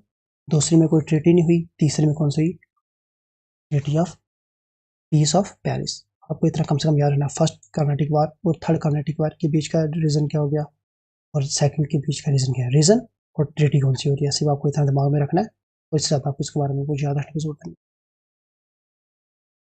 अब देखो, मुगल्स के लिए कौन कौन से चैलेंजेस आ रहे थे अब, क्योंकि मुगल्स उस टाइम सरकार उनका क्या हो रहा था, सल्तनत भी गिर रहा था, डाउनफॉल में था। क्योंकि लेटर मुगल थे वो क्या थे, काफ़ी ज़्यादा नेग्लिजेंट थे, इतने ज़्यादा ट्रस्ट वर्दी नहीं थे, उनको सिर्फ प्लेजर से लेना देना था, लग्जरी से लेना देना था, इससे ज़्यादा और किसी से कुछ लेना देना नहीं था। The north west border had been neglected by the later Mughals. जो नॉर्थ वेस्ट बॉर्डर, जिसको हम आजकल का पाकिस्तान रीजन मान सकते हैं, जिसको हम उस टाइम क्या बोलते थे, नॉर्थ वेस्ट फ्रंट प्रोविंसेस। ठीक है, ये एरिया जो हो गया, वो उनको क्या करता था, उनको मुगल्स ने ज़्यादा गार्ड नहीं किया। अब उसको गार्ड ना करने का क्या हो गया, खामियाजा का भुगतना पड़ा। कि उस साइड से ना ईरानियन हो गए, कोई भी डिफरेंट डिफरेंट टाइप के, जैसे देखो देखो नादिर शाह, अब पर्शियन एम्पर, एक पर्शियन एम्पर था। अब ऑब्वियसली बात है, ये एरिया अगर आपने कवर नहीं किया है, तो वहाँ से कोई भी अगर क्या कर रहा है, अटैक कर सकता है आप पे। और यहाँ पे दिल्ली तो पोर्शन हुआ, रीजन भी आपका क्या है, आसपास ही है, तो आप पे क्या अटैक आराम से किया जा सकता है। Nadir Shah the Persian emperor attacked India in 1738 and 39 and conquered Lahore and defeated the Mughal army at Karnal. Karnal में उनको क्या कर दिया, डिफीट कर दिया। और उसी के साथ जब उन्होंने डिफीट किया, तो वो क्या क्या लेकर गया अपने साथ? पीकॉक थ्रोन उस टाइम होता था मुगल के पास, जिसमें बहुत ज़्यादा प्रेशियस डायमंड्स लगे होते थे। बहुत महंगा था पीकॉक थ्रोन, जिसको हम बोल सकते हैं इतना लग्जरियस टाइप का जो थ्रोन बना था, उसमें सोने से कढ़ाई की गई थी। उन्होंने बहुत ज़्यादा प्रेशियस मेटल उसमें लगाए थे, डायमंड्स यूज़ किए हुए थे उसको बनाने के लिए। 70 करोड़ रुपीस सिर्फ उन्होंने कोहिनूर को नहीं लेकर चले गए, सिर्फ पीकॉक थ्रोन को नहीं लेकर चले गए, उन्होंने क्या किया, at the same time 70 crore rupees को भी लूट के लेकर गए। तीन चीज़ें लूट के गए, पीकॉक थ्रोन को लूट के गए, कोहिनूर के डायमंड को लूट के लेके चले गए, और 70 करोड़ रुपीस को लूट के चले गए। फिर उसके बाद कौन है, अब नदीर शाह की डेथ हुई, तो उसके बाद किसके सक्सेसर थे, कौन थे? अहमद शाह अब्दाली। उन्होंने क्या बोला कि अब हम क्या करते हैं, हम भी चलते हैं, लूट के ले आते हैं, और ये सब चलता रहा। अहमद शाह अब्दाली ने क्या किया, वो आके क्या करते थे, कुछ सालों बाद आते थे, इंडिया को लूटते थे, फिर चले जाते थे, फिर आते थे, फिर लूटते थे, फिर चले जाते थे। और उन्होंने क्या किया था, एक एजेंट छोड़ के रखा हुआ था अपने, कहाँ पे, मुगल्स के दरबार में। ठीक है, उसको उन्होंने क्या बना के रखा था, मीर बख्शी, निजामुद्दौला उसका नाम था। जो निजामुद्दौला था, वो मीर बख्शी इन्होंने बना दिया किसका, मुगल एम्पायर का। तो निजामुद्दौला का काम क्या था, निजामुद्दौला का नाम काम था, जिस एरिया में सिक्योरिटी कम है, जिस प्रॉब्लम को मुगल फेस कर लें, इसको बताना किसको, अहमद शाह अब्दाली को। और जब अहमद शाह अब्दाली को बताते हैं, अब्दाली क्या करता, उसी चीज़ को एक्सप्लॉइट करने के लिए आ जाता था, उसको रेड मारा आसान चलता था, वापस पैसे क्या करने थे, चुराने आसान हो जाते थे। तो ये चीज़ पता चल गई कि इनको मराठा को, जो मराठा चीफ थे कौन, रघुनाथ राव, उन्होंने बोला कि इस आदमी को यहाँ से निकालना पड़ेगा। उन्होंने क्या किया, नजबुद्दौला को भगा दिया यहाँ से। जब नजबुद्दौला को भगाया, तो वो सीधा कहाँ पे गया, अहमद शाह अब्दाली के पास। अहमद शाह अब्दाली को ये बात सुन के बहुत ज़्यादा गुस्सा चढ़ा, तो उसने क्या किया, अटैक किया मराठा पे। मराठा की और अहमद शाह अब्दाली की लड़ाई हुई कहाँ पे, जिसे हम कहते हैं थर्ड बैटल ऑफ पानीपत। जिसमें क्या हुआ कि अब्दाली ने ना मराठा फोर्सेस को कर दिया, हरा दिया। अब बात आती है हमारी किसकी, फर्रुख सियार की। इससे पहले हमारे जो फर्रुख सियार थे, he followed a policy of religious tolerance. जो फर्रुख सियार थे, उन्होंने देखा था कि औरंगजेब था, औरंगजेब ने हमारे किंगडम का ना बहुत बुरी हालत कर दिया। क्यों? क्योंकि उसने टॉलरेंस की पॉलिसी रखी थी, हिंदूज, सिख्स, जाट, नीचे मैसूर हो गया, मराठा हो गया, उन्होंने किसी के साथ नहीं बना के रखी, किसने, जहांगीर ने सबको, राजपूत को अपने साथ बिगाड़ दी। तो हर कोई क्या था, मुगल के खिलाफ होना शुरू हो गया। और उन्होंने पिलग्रिम टैक्स भी लगाना शुरू कर दिया कि जो इंसान मुस्लिम नहीं है उसको हम क्या करेंगे, उसको टैक्स पे करना पड़ेगा। तो ये सब इसकी पॉलिसीज थी, औरंगजेब की पॉलिसी थी। अब इन पॉलिसीज को अब वापस बदलना जरूरी था। और आगे जो आने वाले मुगल थे, कुछ में कोशिश की कि इनको बदला जाए और क्या किया जाए, मुगल के एम्पायर को बचाया जाए। उनमें से एक कौन थे, फारूक सियार। लेकिन ये रहे कितने के लिए, सिर्फ 6 साल के लिए। ये follow the policy of religious tolerance. उन्होंने रिलीजियस टॉलरेंस की बात की, उन्हें अबॉलिश किया क्या, जजिया और पिलग्रिम टैक्स। जजिया क्या हो गया कि जो नॉन मुस्लिम्स को कर देना पड़ता, टैक्स देना पड़ता था। इन 1717 गेव फरमान, अभी मैंने आपको बताया जिसको मांगना काटा मैंने बोला, 1717 में इन्होंने फरमान दिया था ब्रिटिशर्स को, क्या कर सकते हो, अहमदाबाद में, बंगाल में जाके ड्यूटी फ्री क्या कर सकते हो आप, ट्रेड कर सकते हो। इन 1719 जो सैयद ब्रदर्स थे, उन्होंने with the help of Peshwa Balaji Vishwanath, देखो बालाजी विश्वनाथ ना मराठा के पहले पेशवा थे। ये इतने ज्यादा दिमाग वाले थे, इतने ज्यादा, आप मान सकते इतने चालाक थे कि इन्होंने क्या किया, सैयद ब्रदर के साथ मिलके ना फारूक सियार को मरवा दिया। उन्होंने क्या किया, दी throne Farrukh Siyar, he was blinded and killed. First ever in the Mughal history that emperor was killed by the noble. और ये पहली बार ऐसा हुआ कि किसी नोबल्स ने क्या किया, तो मुगल के किसी राजा को मार दिया। और वो कौन थे, सैयद ब्रदर्स। इनको किंग मेकर भी कहा जाता है, ठीक है। Roshan Akhtar gave the title Mohammad Shah Rangeela. जो मोहम्मद शाह रंगीला, रंगीला नाम ही क्यों दिया था, रंगीला के उनका रंगीला सा मजाज था। जब देखो सिर्फ खाने पीने अय्याशी की बातें करते और कुछ नहीं है। और अभी हमने बात ही की थी, जिस बैटल ऑफ करनाल में पीकॉक को नादिर शाह चुरा के ले गया, उसने कोहिनूर हीरा चुरा लिया, उसके बाद उसने at the same time 70 crore rupees चुरा लिए। वो कब हुआ था, रंगीला के टाइम पे हुआ था। क्यों, क्योंकि कॉम्पिटेंट रूलर नहीं था। इसने नॉर्थ वेस्ट फ्रंट प्रोविंसेस को वहां पे सिक्योरिटी नहीं रखी, कोई भी अंदर बाहर आ जा सकता था। उसने अपनी मिलिट्री पावर नहीं बढ़ाई। और एट द सेम टाइम ये रंगीला वही सेम आदमी है जो निज़ाम उल मुल्क किसके पास आए थे, वजीर, जो हैदराबाद के थे, जो काफ़ी ज़्यादा पावरफुल थे, जिसका दिमाग ज़्यादा था, जो मिलिट्री भी काफ़ी ज़्यादा अच्छी कैपेबिलिटीज रखते थे। उन्होंने आके बोला कि हम मुगल सल्तनत को बचा सकते हैं, लेकिन ये वही सेम आदमी जिसने कुछ खास इंटरेस्ट नहीं दिया। और ये इतना ज़्यादा करप्ट राजा था, इतना ज़्यादा करप्ट राजा था कि अगर कोई इंसान इसके पास आता था ना बोलने के लिए कि सर हमने करप्शन के थ्रू इतना पैसा कमाया, तो ये रंगीला बोलता था कि एक काम करो, मेरा हिस्सा मुझे दे दो उस करप्शन से। इस टाइप का करप्ट राजा था। ये आप याद रखना कि नादिर शाह ने इसी टाइम पे क्या किया था, बैटल ऑफ करनाल में उसको हरा के पीकॉक थ्रोन लेके चले गए थे कहाँ पे, उधर। फिर आए थे आलमगीर सेकंड, कब, 1757 से 1758। अगर आपको डेट्स के बारे में थोड़ा पता हो तो 1757 में एक बैटल हुई थी जिसको हम कहते हैं बैटल ऑफ प्लासी, ठीक है। Ahmad Shah Abdali the Irani invader reach Delhi in January 1757। During his reign the battle of Plassey was fought. और इसी रेन में क्या हुआ था, आलमगीर सेकंड, आप लोग पूछ सकते हैं आलमगीर सेकंड के बैटल ऑफ प्लासी हुई थी, क्योंकि कुछ इंपॉर्टेंट फाइट्स हैं, जैसे बैटल ऑफ प्लासी हो गया, एक बैटल ऑफ बक्सर हो गया। ये कुछ इंपॉर्टेंट फाइट है। अगर उस टाइम अगर आपको मुगल राजा के बारे में कम से कम आपको नाम पता होना चाहिए उनके बारे में। अब देखो, जो आलम शाह फर्स्ट थे, उन्होंने कब तक राज किया, 1759 से 1806। अब आपको पता होना चाहिए कि 1764 में क्या हुई थी, बैटल ऑफ बक्सर हुई थी। अभी मैंने अभी आपको क्या बताया कि 1761 में थर्ड बैटल ऑफ पानीपत हुई थी। वो किस किस के बीच हुई थी, अहमद शाह अब्दाली के बीच और मराठास के बीच। मराठा के कौन थे जिनको लीड कर रहे थे, रघुनाथ राव थे। देखो, the third battle of Panipat इन्हीं के अंडर हुई, बैटल ऑफ बक्सर इन्हीं के अंडर हुई, ट्रीटी ऑफ इलाहाबाद। क्यों, क्योंकि जब वो बैटल ऑफ बक्सर हार गए, बैटल ऑफ बक्सर किसने तीन में मिलकर बनाई थी, एक हमारे शाह आलम सेकंड मुगल एम्पर थे, दूसरे हमारे कौन थे, मीर कासिम, वो कहाँ के थे, वो बंगाल के रहने वाले थे, बंगाल के राजा मान सकते हो, उनको किंग मान सकते हो। और तीसरा कौन थे, अवध के राजा थे। इन तीनों ने मिलकर क्या किया था, बैटल की थी किसके खिलाफ, ब्रिटिश के खिलाफ। और वो तीनों हार गए थे, जैसे हम क्या कहते हैं बैटल ऑफ बक्सर। और उस टाइम एक ट्रीटी की थी जिसका नाम क्या था, treaty of Allahabad. And he was taken under the East India company's protection and resides at Allahabad. तो इन शॉर्ट, जो इलाहाबाद था इलाहाबाद किसके अंदर आता था? अवध के अंदर आता था उस टाइम। तो ब्रिटिशर्स ने क्या किया? ब्रिटिशर्स ने अवध से इलाहाबाद ले लिया, क्योंकि वार आपको इंडेमनिटी देनी पड़ती है। इंडेमनिटी क्या हो गया कि जब भी आप वार लड़ते हो तो साइड जीतती है, तो वो क्या बोलते हैं कि हमारा इतना ज़्यादा खर्चा हो गया आपकी बेवकूफ़ी की वजह से, आपने हमारे से जो जंग की है, अब आपको ना इसका हर्जाना भरना पड़ेगा, आपको इतना पैसा देना पड़ेगा, तो उसे कहते हैं इंडेमनिटी। तो आपको हर्जाना देना पड़ेगा। जो अवध ने अब पार्टिसिपेट किया था बैटल में, तो उनको क्या करना पड़ा कि अपना इलाहाबाद देना पड़ा। इसको ब्रिटिशर्स को। ब्रिटिशर्स को इलाहाबाद दिया, तो ब्रिटिशर्स ने क्या किया? वो इलाहाबाद उठा के किसको पकड़ा दिया? हमारे मुगल के राजा को। आप उनने बोला कि अब आप क्या करो कि चुप करके आके इलाहाबाद में बैठ जाओ, अब आपका दिल्ली में कोई लेना देना नहीं है, दिल्ली से आप चुप करके हट जाओ।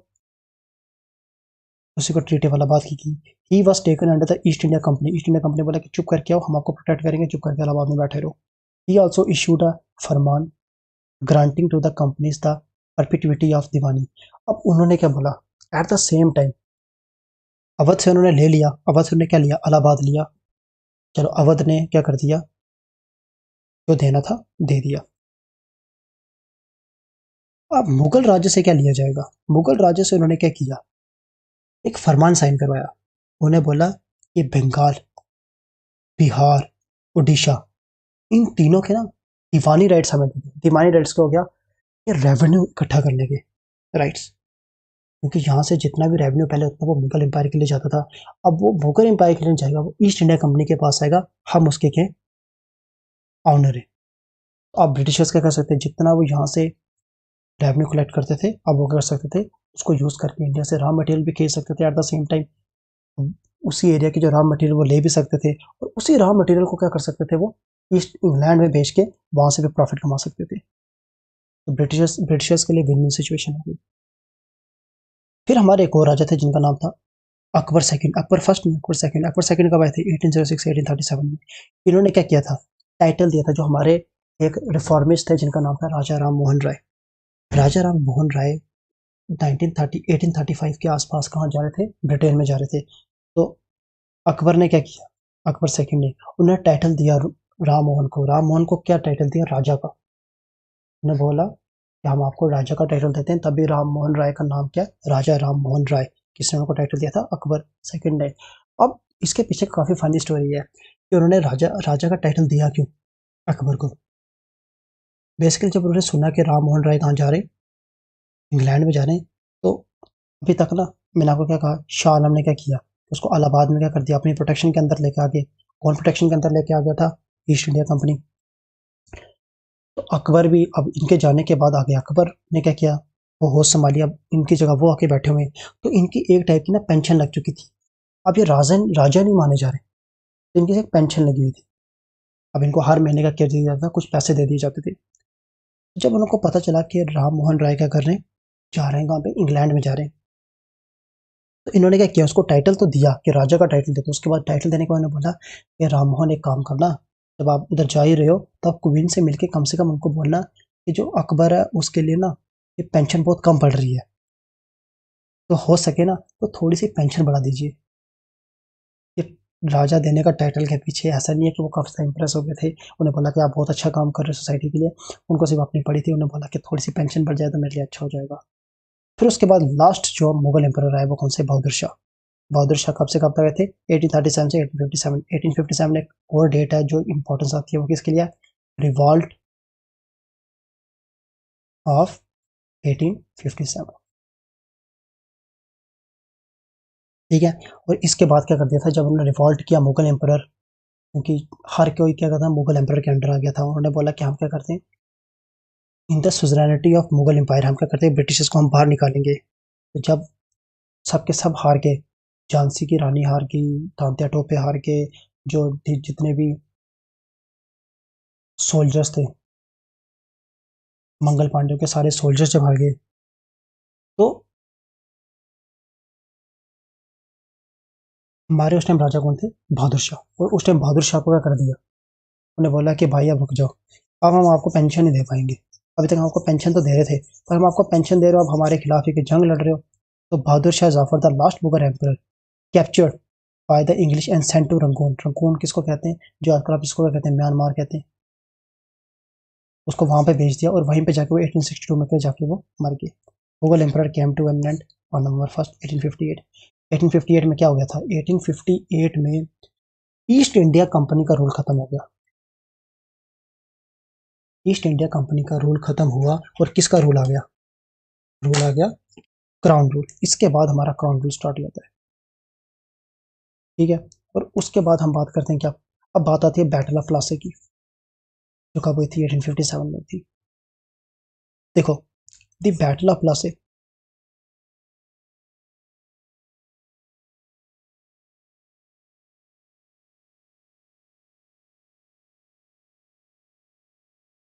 बैटल ऑफ प्लासी में बेसिकली क्या हुआ था कि यहाँ पे एक बंगाल का राजा था उस टाइम, जिसका नाम क्या था? सिराजुद्दौला। सिराजुद्दौला काफी क्या था? शॉर्ट टेम्पर आदमी था। उसने क्या किया? ब्रिटिशर्स वहां पे क्या कर रहे थे? अपने एक फोर्ट बना रहे थे। जब वो अपने लिए फोर्ट बना रहे थे 1857 के आसपास, पर बंगाल वाले राजा ने बोला कि उनको इजाजत नहीं थी कि आप फोर्ट यहाँ पे भी बना सकते हो, कि हमारी टेरिटरी है।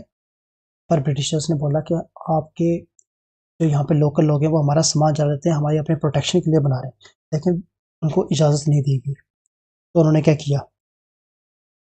जब उनको इजाज़त नहीं दी गई, उन्होंने फिर भी काम करना शुरू कर दिया। उन्हें अपने लिए क्या कर दिया? एक किला टाइप बनाना शुरू कर दिया। तो जब ये वहाँ के राजा सिराजुद्दौला को पता चला कि ब्रिटिशर्स को हमने इजाज़त नहीं दी, लेकिन वो क्या कर रहे हैं, फिर भी वहाँ पे कंटिन्यू कर रहे हैं हमें किला बनना, ये सुन के सिराजुद्दौला को बहुत सारा गुस्सा चला। तो उन्होंने क्या किया? सीधा आके उसको अटैक कर दिया, आगे पीछे आग लगा दी।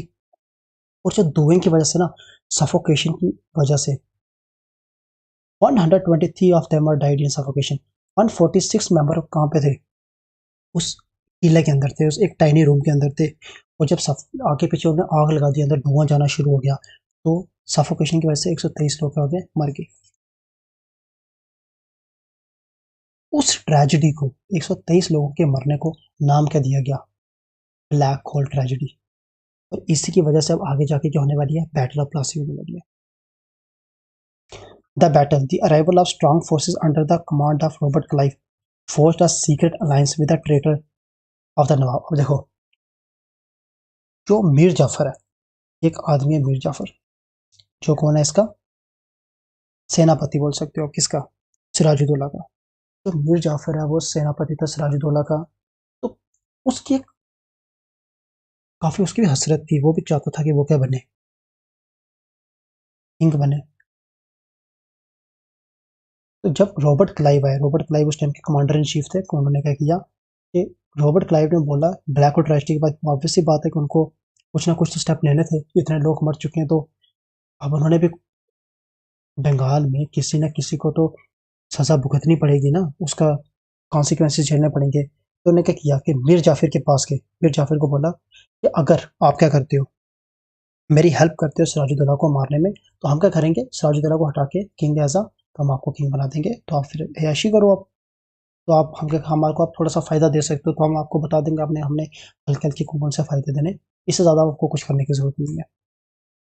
अंतर the deal, Mir Jafar was to be made the nawab, उसको कर दिया नवाब बना दिया जाएगा, who in turn would reward the company for its services. So the English victory at the battle of Plassey was decided before the battle was even fought.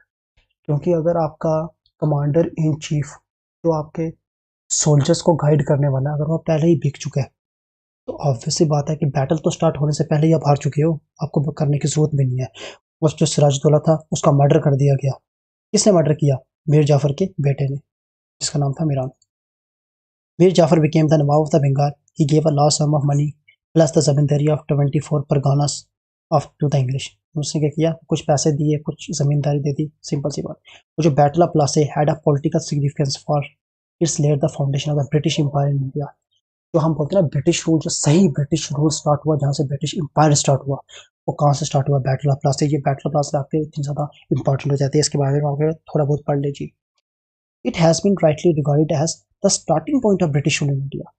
यहीं से British rule क्या होता है? स्टार्ट होता है। The battle establish the military supremacy of English in the Bengal.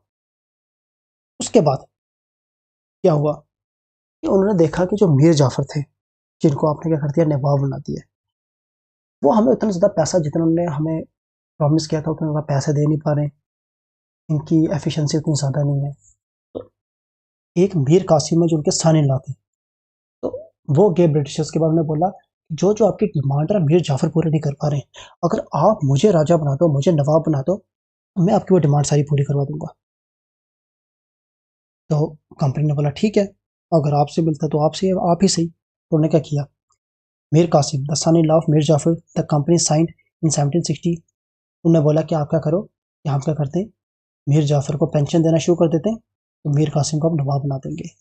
Mir Qasim agree to cede the company the district of Burdwan, Midnapore and Chittagong. तो मीर कासिम ने आने साथ सबसे पहले ये तीन क्या कर दी, तीन टेरिटरी सीड कर दी। किसको दे दी, कंपनी को दे दी।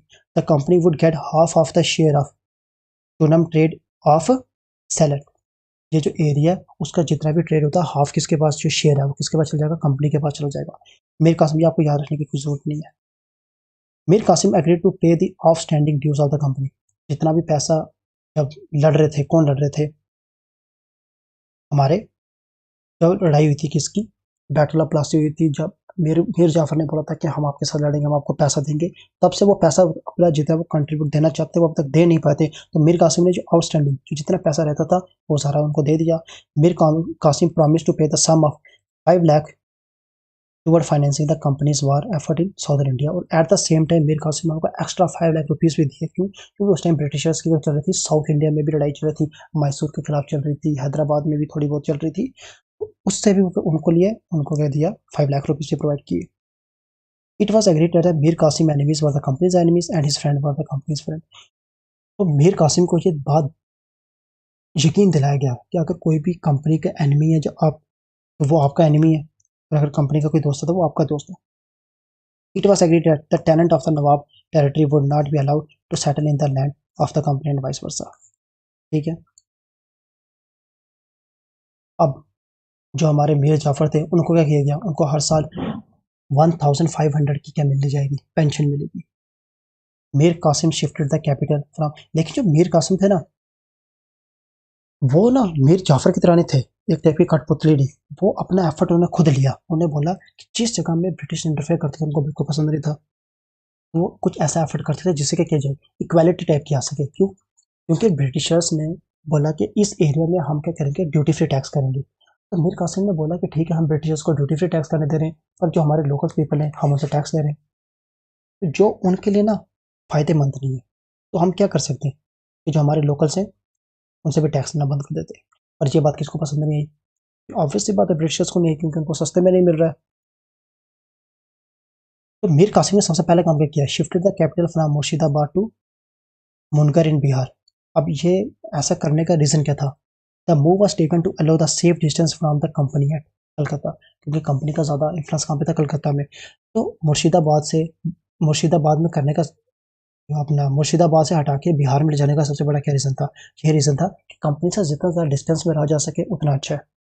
इस other important step was to recognising the bureaucracy.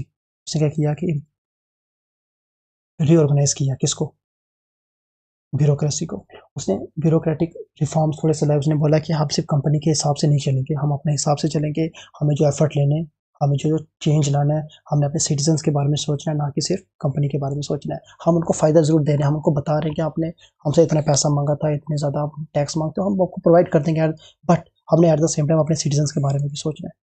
But जब देखा मीर कासिम ने कि ये कंपनी वाले को हद से ज़्यादा निकल रहे, उन्हें उसने बैटल स्टार्ट की, बैटल ऑफ बक्सर, जिसमें अभी मैंने आपको ऑलरेडी अभी पीछे बता चुका हूँ क्या, अवध के बीच प्लस मुगल जो किंग थे, और at the same time Bengal के ये कौन, मीर कासिम। इन तीनों ने मिलकर किया, लड़ाई करनी शुरू की, किसके खिलाफ, इंग्लिश के खिलाफ। By an imperial farman the English company had obtained the right to trade in the Bengal without paying the transit dues or toll. The combined armies of, देखो, the combined armies of Mir Qasim, the nawab of the Awadh and Shah Alam. अभी हमने पीछे शाह आलम की बात की ना, कि शाह आलम ने क्या किया कि इनके खिलाफ क्या किया, ब्रिटिश आर्मी के खिलाफ लड़ाई की। वर डिफीटेड बाय, इन्होंने तीनों खड़े तो हुए पर तीनों के तीनों डिफीट किए गए, किसके अंडर, मेजर हेक्टर मुर्नो। और बैटल ऑफ बक्सर क्या हुई, एंड में आ गई। The victory made the English the great power in northern India and contender for the supremacy of, क्योंकि उस टाइम आधे से ज्यादा इंडिया किसके अंडर था, मुगल के अंडर था, क्योंकि मुगल को सुप्रीम माना जाता था। अगर मुगल का एक किंग हार गया तो ऑब्वियस सी बात है कि नेक्स्ट कंटेंडर कौन बनने वाला है, पावर किसके पास आने वाली है, इंग्लिश के पास आने वाली है। ये बैटल ऑफ बक्सर भी आपके लिए बहुत ज़्यादा इंपॉर्टेंट वार बन जाती है। ये बैटल ऑफ बक्सर में लड़ाई किस किसने की थी? अवध ने की थी, मुगल ने की थी, बंगाल के राज नवाब ने की थी। ये तीन चीज़ें आपको याद रखनी है। और इंग्लिश जीता कौन था? इंग्लिश जीते थे। After the battle, Mir Jafar who was made the nawab in 1763 agree to hand over the district to Mirpur. अब इन्होंने क्या किया कि मीर कासिम तो मर गया, चलो क्यों? क्योंकि मीर कासिम ने क्या किया था, वो आया था, ये देखो मीर कासिम जो आया था, मीर जाफर को हटा के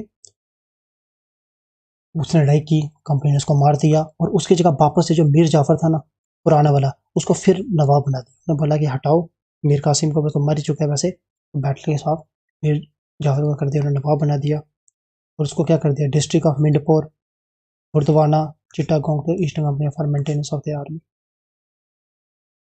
क्योंकि वो हर बैटल के बाद कुछ ना कुछ तो वो चीज़ लेंगे ना, जहाँ से वो रेवेन्यू कलेक्ट कर सकें और अपने जितने भी उनके लॉसेस हैं उनको कम्पनसेट कर सके।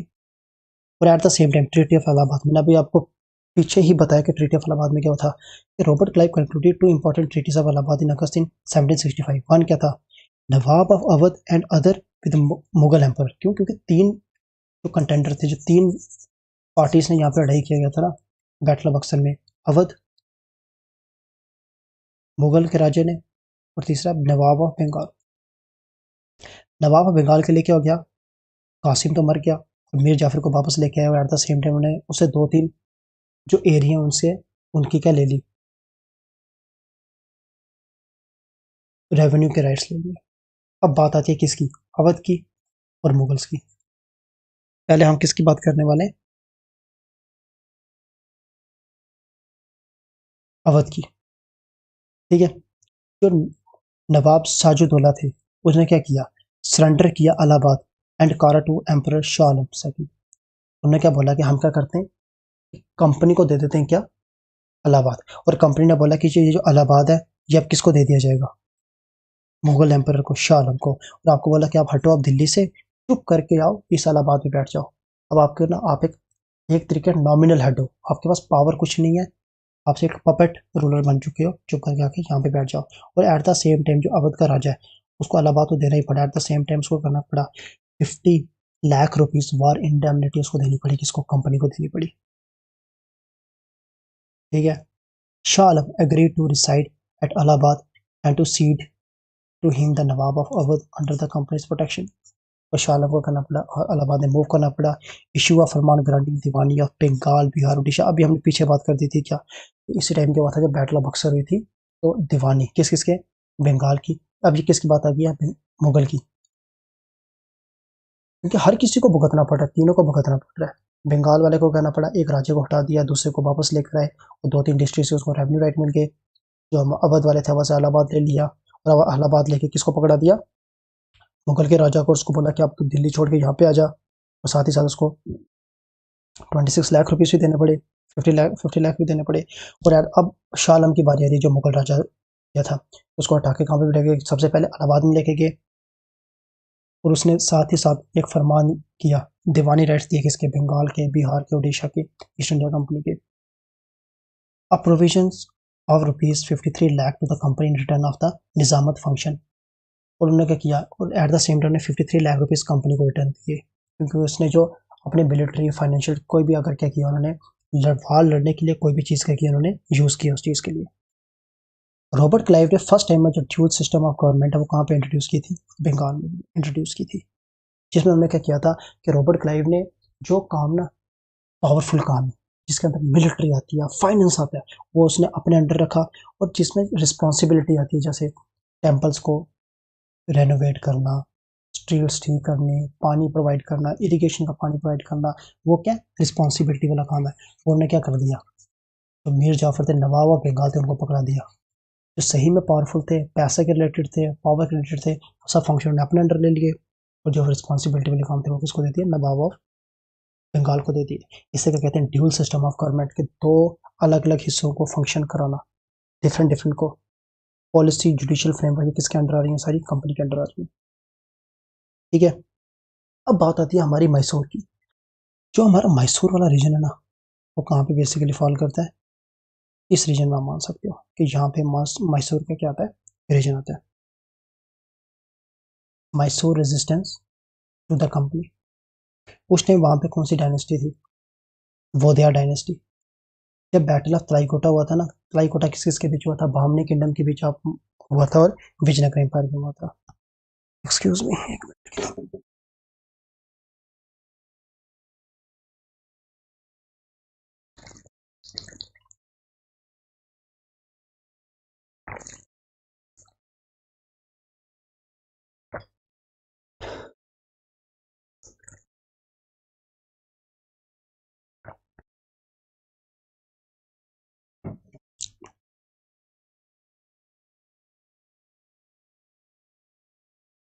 ये इसके बाद क्या हो गया था, विजयनगर एम्पायर खत्म हो गया था।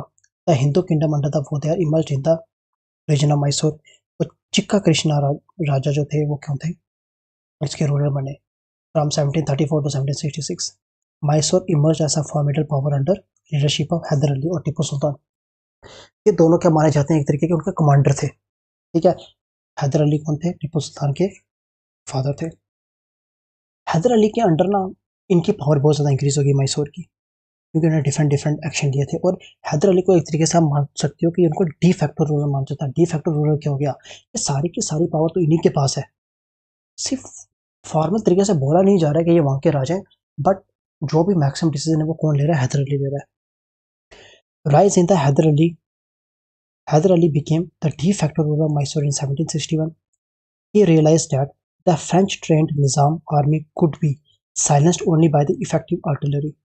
और उसने क्या किया, उन्होंने देखा कि अगर कोई भी जो हमारे इंग्लिश हैं, ब्रिटिशर्स हैं, फ्रेंच हैं, कोई भी हैं, उनको अगर हमें चुप कराना ना, अगर उनसे हमें लड़ाई करनी है तो हमको आर्टिलरी यूज़ करनी पड़ेगी। तो हमें क्या करना पड़ेगा, लेटेस्ट वेपन यूज़ करने पड़ेंगे, हमें आर्मी अपनी डिसिप्लिन वाली बनानी पड़ेगी, ठीक है, हमें उनको ट्रेनिंग करानी पड़ेगी। इस तरीके से जाके क्या होगा कि हमारी मिलिट्री क्या होगी, काफ़ी ज़्यादा स्ट्रांग होगी। और उन्होंने इंट्रोड्यूस किया क्या, western method of training of his army.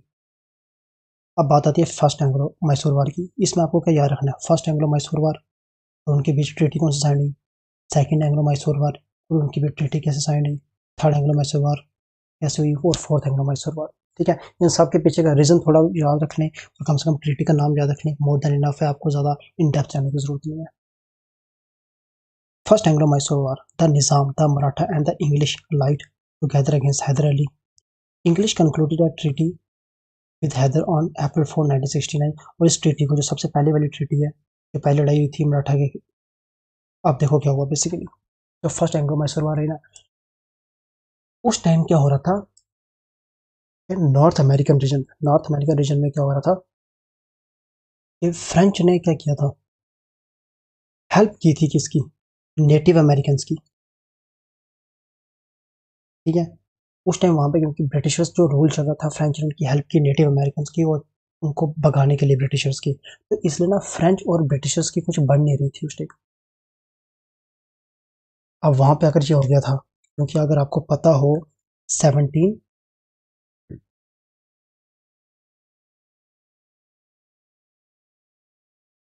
1774 या आई थिंक 6 में क्या हुआ था, अमेरिका क्या हुआ था, उस इंडिपेंडेंस मिली थी। अब उनको इंडिपेंडेंस मिल कैसे गई, वहाँ पे ब्रिटिशर्स का रूल था। लेकिन जहाँ जब क्या हुआ कि फ्रेंच और ब्रिटिश की भी लड़ाई हुई, तो फ्रेंच वहाँ से हटना शुरू हो गया, ब्रिटिशर्स जीत गए। तो फ्रेंच ने बोला कि हमें क्या करना पड़ेगा, अमेरिकन की हेल्प करनी पड़ेगी। इसलिए नहीं कि उनको अमेरिकन अच्छा लग रहा है फ्रेंच को, उन्हें बोला कि हम ब्रिटिशर्स को हटा के रहेंगे। तो फ्रेंच ने क्या किया, नेटिव अमेरिकन की हेल्प की और उनको अपनी आर्मी, एम्यूनेशन, हर चीज़ प्रोवाइड की, जिसकी वजह से क्या हुआ कि वहाँ से ब्रिटिश रूल हट गया और अमेरिकन को 1774 के आसपास क्या हुआ, उनकी इंडिपेंडेंस मिली। तो जब उनको इंडिपेंडेंस मिली तो ब्रिटिशर्स को क्या लग रहा था कि जो फ्रेंच है वो हमारे लिए क्या है, फ्रांस वाले जो हमारे लिए वो एक बहुत बड़ा सिरदर्द बन सकते हैं। तो हो सके तो कम से कम उनको इंडिया से दूर रखते हैं। क्यों, क्योंकि जैसे अगर उन्होंने अमेरिका हमारे हाथ से निकाल दिया, अगर इन्होंने कुछ ऐसे स्टेप लिए तो हमारे हाथों से क्या भी निकल जाएगा, इंडिया भी निकल जाएगा। तो एट द सेम टाइम जो हैदर अली वो फ्रेंच ट्रेंड आर्मी, क्योंकि उन्होंने फ्रेंच के जो लोग हैं उनसे लेटेस्ट एम्यूनेशन लाते थे, आर्म्स लाते थे, उनके तरीके लाते थे कि कैसे हमें आर्मी को ट्रेन किया जाए। तो उनकी क्लोजनेस काफ़ी बढ़नी शुरू हो गई थी हैदर अली की और फ्रेंच पीपल की। तो ब्रिटिशर्स ने क्या बोला कि हमें इनको दूर रखना पड़ेगा। तो ब्रिटिशर्स ने क्या कर दिया, इन पे अटैक कर दिया कि इसमें मैसूर पे। जब ब्रिटिश ने अटैक किया तो निज़ाम ने क्या, ब्रिटिशर्स ने क्या किया, जो देखो ये मैसूर रीजन है, इसके ऊपर कौन थे, मराठा, यहाँ पे हैदराबाद के निज़ाम थे, ठीक है, और यहाँ पे त्रावणकोर किंगडम था। तो यहाँ पे जो हैदर अली है, हैदर अली ने मराठास को भी कुछ पैसे प्रोवाइड कर दिए। उन्होंने बोला कि अगर आप, जब इंग्लिश के खिलाफ हमारी लड़ाई हो रही है, अगर आप बीच ना आए तो मैं आपको इतने पैसे दे देता हूँ। निज़ाम्स को क्या बोला, अगर आप बीच ना आए तो मैं आपको इतने पैसे दे देता हूँ, आप चुप करके साइड बैठ के मजे ले लो। और ब्रिटिशर्स ने क्या किया कि मराठा से हेल्प मांगी सबसे पहले और निज़ाम से हेल्प मांगी। जब उनसे हेल्प मांगी, उन्होंने बोला कि हमारे पास, हमें अटैक करना, तो जैसे ही उन्होंने अटैक किया इंग्लिश ने, उससे पहले ही निज़ाम ने क्या कर, हैदर अली ने क्या कर दिया था, मराठा और जो निज़ाम है उनको अपने अंडर कर दिया। तो जब हमारे इंग्लिश ने उन पर अटैक किया, किस पे, हैदर अली पे, उसकी वजह से क्या हुआ कि ना मराठा उनकी हेल्प करने है, ना निज़ाम उनकी हेल्प करने है। जिसकी वजह से क्या हुआ कि पहली लड़ाई जो थी ना, वो हैदर अली राम से जीत गए। जब पहली लड़ाई हैदर अली राम से जीत गए, तो उस टाइम एक ट्रीटी साइन की थी जिसका नाम क्या था, ट्रीटी ऑफ मद्रास। ये पहले याद रखना, जो फर्स्ट एंग्लो मैसूर वार रही, उसमें जो ट्रीटी हुई, पहले सबसे पहले उसमें जीता कौन, हैदर अली। उस ट्रीटी को क्या बोलते हैं, treaty of Madras. Treaty provided for the exchange of prisoners and mutual restitution of the conquest. Hyder Ali was promised to help the English in case he was attacked by the power. और हैदर अली ने at the same time कहा क्या कि अगर मैसूर पे कोई भी attack करता है, सपोज निज़ाम अटैक करते हैं, मराठा अटैक करते हैं, तो इंग्लिश को क्या करनी पड़ेगी, ब्रिटिशर्स को हेल्प करनी पड़ेगी, किसकी, मैसूर की। अब उसके बाद क्या हुआ कि सेकेंड एंग्लो मैसूर वार।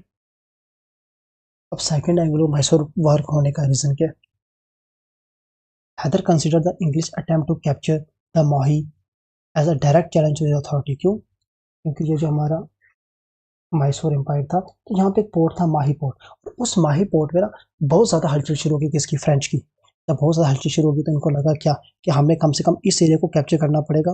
अगर हम यहाँ से किसको कैप्चर कर लें, इस एरिया को, अगर इसको हम इस एरिया को कैप्चर करके कट ऑफ करा दें किसी तरह सी से, किसका, मैसूर का, तो क्या हो सकता है, हमें फ़ायदा हो सकता है इस चीज़ का। हमें इस चीज़ का क्या फ़ायदा हो रहा है कि जब फ्रेंच इधर रहेगा नहीं, उनको सपोर्ट प्रोवाइड कर ही नहीं पाएगा, तो हमारी टेंशन खत्म हो जाएगी। लेकिन जब वो अटैक करने आए ब्रिटिशर्स, तो हैदर अली को गुस्सा आ गया, और Haider Ali forged an anti-English alliance with the Maratha and Nizam. He followed it up by the attack in Carnatic, capturing Arcot and defeated the English. उसने क्या कर दिया, फिर डिफीट कर दिया इंग्लिश को। Haider faced the English bloodily once to suffer to defeat at Porto Novo. अब देखो, एक रीजन में हैदर अली ने क्या कर दिया, ब्रिटिश कंपनी को हटा दिया, हरा दिया, but at the same time जो इंग्लिश थे उन्होंने क्या कर दिया, एक दूसरा एक रीजन था जो किसके अंडर था, मैसूर के अंडर था, जिसका नाम क्या था, पोर्तो नोवो, तो उन्हें उसको हरा दिया। अब क्या हुआ कि ये काफ़ी इनकन्क्लूसिव वार है, इसमें कोई एक नहीं जीता, दोनों साइड ने क्या किया कि जो जो एरिया एक दूसरे का कैप्चर किया था, जो एक दूसरे का ले लिया था, उसको वापस क्या कर दिया, नेगोशिएट करके एक दूसरे को वापस दे दिया, और उन्होंने बोला कि हम, आप हमें हमारी टेरिटरी वापस दे दो, हम आपको आपकी टेरिटरी वापस दे देंगे। Fed up with the inconclusive war, both sides opted to for peace negotiation and the Treaty of Mangalore. और उस टाइम कौन सी ट्रीटी की गई, ट्रीटी ऑफ मैंगलोर। देखो फर्स्ट ट्रीटी कौन थी, फर्स्ट वार पे, ट्रीटी ऑफ मद्रास। तीसरे में क्या हुआ, ट्रीटी ऑफ मैंगलोर। अब बात आ रही है कौन सी, थर्ड एंग्लो मैसूर वार। और आपको इतना बात में पता होनी चाहिए कि जो सेकेंड एंग्लो मैसूर वार थी ना, उसमें हैदर अली की डेथ हुई, बट फाइटिंग के थ्रू नहीं हुई। ऐसा नहीं है कि वार हार के जब कुछ हुआ, जैसे उनको कैंसर था, उसकी वजह से क्या हुआ, हैदर अली की डेथ हो गई। टीपू डिक्लेयर वार अगेंस्ट त्रावणकोर। अब क्या हुआ, तो तीसरी वार के एंग्लो रीजन पर होने का क्या है, जो त्रावणकोर वाला रीजन, मैंने आपको कहा ना, ये नीचे का जो रीजन है वो किसके अंडर था, त्रावणकोर के अंडर। वहां पे जो राजा थे वो कौन थे, मर्तंड वर्मा राजा थे। इन अप्रैल 1719 Tipu declare war against Travancore for the restoration of his right. क्योंकि जो क्या हुआ था, त्रावणकोर ने उस टाइम शायद पोर्तुगीज से क्या किया था, कुछ एक एरिया खरीदा था। जब टीपू सुल्तान बोलता है कि ये एरिया बिलोंग किससे करता था, मैसूर से बिलोंग करता, तो आपने इसको खरीद कैसे लिया, आपने इसको खरीद लिया, इसका मतलब है कि हम आपसे जंग छेड़ेंगे। जो त्रावणकोर है उनसे जंग छेड़ दी। अब जैसे उनसे जंग छेड़ी, तो ब्रिटिशर्स को लगा कि ये एक अच्छा मौका है, हम क्या करते हैं, त्रावणकोर की साइड दे देते हैं और किसको हरा देते हैं, टीपू सुल्तान को। Tipu defeated the English in, पर क्या हुआ, टीपू ने क्या कर दिया, डिफीट कर दिया इंग्लिश को इन 1791। स्टार्टिंग में तो उसने 1790 में डिफीट कर दिया। 1791 में क्या हुआ, जो कॉर्नवेल्स थे टुक द लीडरशिप, जो नए गवर्नर जनरल आए थे, and at the head of the large army marched through the Ambur and Vellore to the Bangalore. और उन्होंने क्या किया, कैप्चर किया इन सबको, and from there to Srirangapatnam. यहाँ पे क्या हुआ, ट्रीटी ऑफ श्रीरंगापट्टनम की गई, और यहाँ पे क्या किया गया, जो टीपू सुल्तान थे उनको हरा दिया गया। अब टीपू सुल्तान जब यहाँ पे हारे, उनको ट्रीटी कौन सी करनी पड़ी, श्रीरंगापट्टनम। पहले कौन सी थी, ट्रीटी ऑफ मद्रास, दूसरी बेंगलोर, तीसरी श्रीरंगापट्टनम, ठीक है। Under this nearly half of the Mysore was given to company. और वो कौन सा, ऑब्वियस सी बात है, अगर मुझे बताओ कि कंपनी का कोई एक रीजन ले रही है, कोई एरिया कैप्चर कर रही है उनके हारने पे, तो कौन सा रीजन कैप्चर करेगी, ऑब्वियस सी बात है ये रीजन कैप्चर करेगी, ताकि उनको क्या किया जाए, सी एरिया से हटा दिया जाए, ताकि जब सी एरिया ही नहीं बचेगा तो वो फ्रेंच से कैसे अपने रिलेशन बना के रखेंगे। तभी उन्होंने क्या किया, सी वाला एरिया से ले लिया। Territory was taken over by the Victus, बस ये छोड़ो, इसका कुछ करने की जरूरत नहीं है। और एट द सेम टाइम उन्होंने क्या किया, 3 करोड़ रुपया टीपू सुल्तान को वार इंडेमनिटी भी देनी पड़ी। और उन्होंने कहा ब्रिटिशर्स ने कि जब तक आप 3 करोड़ रुपया हमें नहीं देते हो, आपके दोनों बेटे सन क्या करेंगे, हमारे साथ रहेंगे। ब्रिटिशर्स आर्मी ने क्या किया, उनको लेके चले गए। और फिर लास्ट वार की गई, एंग्लो मैसूर वार। और ये वार के पीछे का रीजन क्या था, क्योंकि वोदियार डायनेस्टी के जब राजा चिक्का कृष्णा राजा क्या हुआ, उनकी डेथ होती है, तो टीपू सुल्तान ने बोला कि उसके छोटे बेटे को मैं नहीं बैठने दूंगा। छोटा बेटा उसका हार्डली हुआ होगा 8 से 10 साल, उसने बोला कि नहीं, अब मैं टाइम आ चुका है कि जब मैं खुद राजा बन जाऊँ। जैसे टीपू सुल्तान ने डिक्लेयर किया कि मैं राजा हूँ, तो इंग्लिश को लगा कि ना, ये गलत है, ये आदमी अगर राजा बन गया तो हमारे लिए खतरा बन सकता है। तो इंग्लिश ने क्या कर दिया, उन पर जंग छेड़ दी। उस टाइम लॉर्ड वेलेस्ले कौन थे, गवर्नर जनरल ऑफ बंगाल थे। देख लो टाइम क्या है, 1799। गवर्नर जनरल ऑफ बंगाल ही होंगे, ना कि गवर्नर जनरल ऑफ इंडिया। क्यों, गवर्नर जनरल ऑफ इंडिया जो पोस्ट है, जो पदवी है, वो कब से आई, जो टाइटल है वो कब से आया, 1833 से, and ended in May 4th 1799, and with the fall of Srirangapatnam, Tipu was defeated first by English General Stuart and then General Harris. The English were again held by Marathas and Nizam. The Maratha had been promised half of the territory, and Tipu and Nizam had already signed the subsidiary alliance. Fourth Anglo war में टिपू सुल्तान की हो जाती है, death हो जाती है। और at the same time जो ऊपर मराठा थे, उनसे भी हेल्प ली थी, इंग्लिश ने हेल्प ली। उन्होंने बोला कि हम क्या करेंगे, आपको कुछ टेरिटरी आपको भी दे देंगे जो आपके एरिया के साथ टच हो रही है। और निज़ाम को कहा कि हम आपको भी टेरिटरी प्रोवाइड कर देंगे अगर आप हमारी हेल्प करो। और सब्सिडी अलायंस के बारे में आपको बड़ा आगे बताऊंगा मैं। अब राइजिंग, अब बात किसकी आ रही है, एंग्लो मराठा की। ये मराठा के बीच और इंग्लिश के बीच कौन कौन सी वार हुई और कैसे वो इनके अंडर आ गए। Rise of Marathas,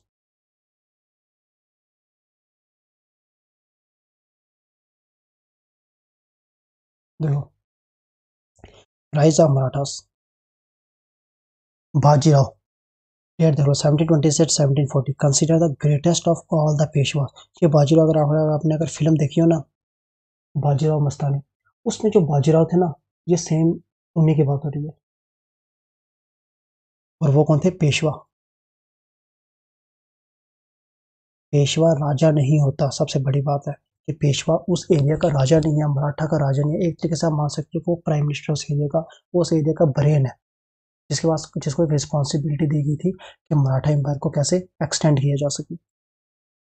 has started a confederacy rapidly extending Maratha powers and to some extent appeased the Kshatriya section of the Maratha। क्योंकि पेशवा जो कौन थे, वो ब्राह्मण होते हैं, लेकिन जो मराठास थे उनको क्या माना जाता था, क्षत्रिय, ठीक है। लीड बाय द सेनापति Dabodhi। The Maratha families were emerged prominent. अब 5 मराठा फैमिलीज की थी। अगर आपको इसका नाम याद रखें और ये भी देखेंगे वो कहाँ एरिया रीजन से, तो मे भी आपको वो क्या कर सकते हैं, इस क्वेश्चन को कैसे डाल सकते हैं वो। मैच होता फाइनल डाल सकते हैं, आपके सामने डाल सकते हैं। जो गायकवाड़ थे वो किस रीजन से बिलोंग करते थे? गायकवाड़ करते थे बड़ौदा से। भोसला थे वो कहाँ से? नागपुर से बिलोंग करते थे। होलकर इंदौर से करते थे। सिंधियन ग्वालियर से करते थे। और पेशवा पूना रीजन से बिलोंग करते थे। और अभी मैंने आपको बताया था कि 1761 में क्या हुआ था? Battle of Panipat. Battle of Panipat में किसके खिलाफ किस किसकी लड़ाई हुई थी? अहमद शाह अब्दाली की और मराठास की। और मराठा कौन थे उस टाइम के? Madhavrao first. The defeat of Panipat and later the death of young Peshwa sorry Raghunath Rao थे उस टाइम। तो बैटल ऑफ पानीपत किसने लड़ी थी? रघुनाथ राव ने। देखो, the defeat of Panipat and later the death of young Peshwa Madhava Rao first 1772 weakened the control of the Peshwa over the Confederacy's first Anglo-Maratha war। ठीक है। After the death of Madhav Rao in 1772, his brother Narayan Rao succeeded him as a fifth Peshwa. ठीक है। जो नारायण राव थे उनको fifth Peshwa बन के इतने ज़्यादा काबिल नहीं थे, पर इनको काफ़ी ज़्यादा शौक था बनने का, क्या कि मुझे पेशवा बनना है। तो उन्होंने क्या किया? Treaty of Surat and Purandar with Raghunath Rao. ठीक है। And unwilling to give up his position in power. उन्होंने क्या बोला कि फर्स्ट ऑफ ऑल जो रघुनाथ राव थे, ठीक है, रघुनाथ राव का सबसे पहला काम क्या था? उन्होंने बोला कि मैं क्या बनना चाहता हूँ? पेशवा बनना चाहता हूँ। और उस पेशवा बनने के लिए उन्होंने क्या किया? वो किसके पास गए? ब्रिटिशर्स के पास गए। और ब्रिटिशर्स वहाँ पे उस टाइम दो ब्रांचेस में डिवाइड थी। एक ब्रांच कौन सी होगी? बॉम्बे वाली। ठीक है। और दूसरी ब्रांच कौन सी होगी? कलकत्ता वाली। जो बॉम्बे वाली ब्रांच थी, देखना क्या लिखा हुआ है। Sought the help from the English at Bombay and sign the treaty of Surat. Treaty of Surat sign की रघुनाथ राव ने किसके साथ? बॉम्बे ब्रांच के साथ। और इस ट्रीटी में क्या था? Under this treaty Raghunath Rao cede the territory of Salsette and Bassein, दो रीजन को वो क्या करेगा? ब्रिटिशर्स को दे देगा। ठीक है। Along with the portion of revenue from the Surat and Broach district. ठीक है। इन रिटर्न, अब अगर इतना एरिया दे रहा है तो रघुनाथ राव को क्या चाहिए होगा? इन रिटर्न उसको चाहिए the English were to provide Raghunath Rao 22,500 soldiers. अगर उसको ब्रिटिश सोल्जर मिल जाए 2,500। ठीक है। जिसको यूज करके कर सके। पेशवाशिप जब उसको मिल गई थी, पेशवा बना रहे वो, इसलिए उसने क्या किया? ब्रिटिशर से हेल्प मांगी। लेकिन जो British at Calcutta council condemned the treaty of Surat, क्योंकि जो बट अब मैंने आपको कहा कि अभी दो ब्रांचेस थी ब्रिटिश की। एक ब्रांच कहाँ पे थी? कलकत्ता रीजन में थी, एक बॉम्बे में थी। तो बॉम्बे वाले ने उसने राव को बोला कि ठीक है, हम आपको, अगर आप हमें ये दो रीजन प्रोवाइड कर सको तो हम आपको क्या करेंगे? तो 2,500 पीपल प्रोवाइड कर देंगे। बट जो कलकत्ता वाली थी उन्होंने क्या किया? उन्होंने बोला कि हम ट्रीटी ऑफ सूरत को नहीं मानते। क्यों? क्योंकि जो नाना फडणवीस थे, ठीक है, जो माधव राव के केयर टेकर थे, अभी हमने आपको बात की ना माधव राव की, सॉरी नारायण राव की। ठीक है। उन्होंने कहा कि हम क्या करेंगे?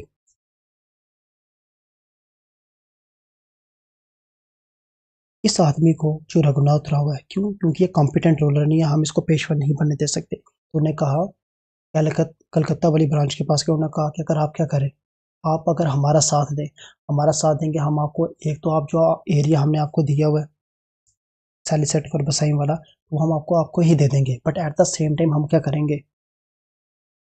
कोई भी ब्रिटिशर्स के अलावा ना, फ्रेंच हो गए, डच हो गए, कोई भी अगर यूरोपियन पावर है ना, हम उसको कभी मराठा रीजन में ना कभी इसको क्या नहीं करने देंगे, ट्रेड नहीं करने देंगे। तो कलकत्ता वाली काउंसिल को क्या लगा कि ये काफ़ी ज़्यादा लुक्रेटिव ऑप्शन है। क्यों? क्योंकि अगर वहाँ से कोई एरियन की हेल्प नहीं कर पाएगा तो हम यहाँ पे पूरी उम्र परपेचुइटी के लिए हम कर सकते हैं, यहाँ के साथ ट्रेड कर सकते हैं, हमेशा के इनके साथ ट्रेड कर सकते हैं। फिर उन्होंने, जो नाना फडणवीस थे ना, उन्होंने क्या किया? ट्रीटी की किसके साथ? कलकत्ता काउंसिल के साथ। कौन सी? जिसको हम कहते हैं treaty of Purandar with the Regency renouncing. Raghunath Rao ने बोला कि आप क्या करो? रघुनाथ राव की हेल्प मत करो, उसको जो आपने बोला उसको हटा दो, उसको सिंपल आप क्या कर दो? पेंशन दे दो, इससे ज़्यादा उसको देने करने की कोई जरूरत नहीं है।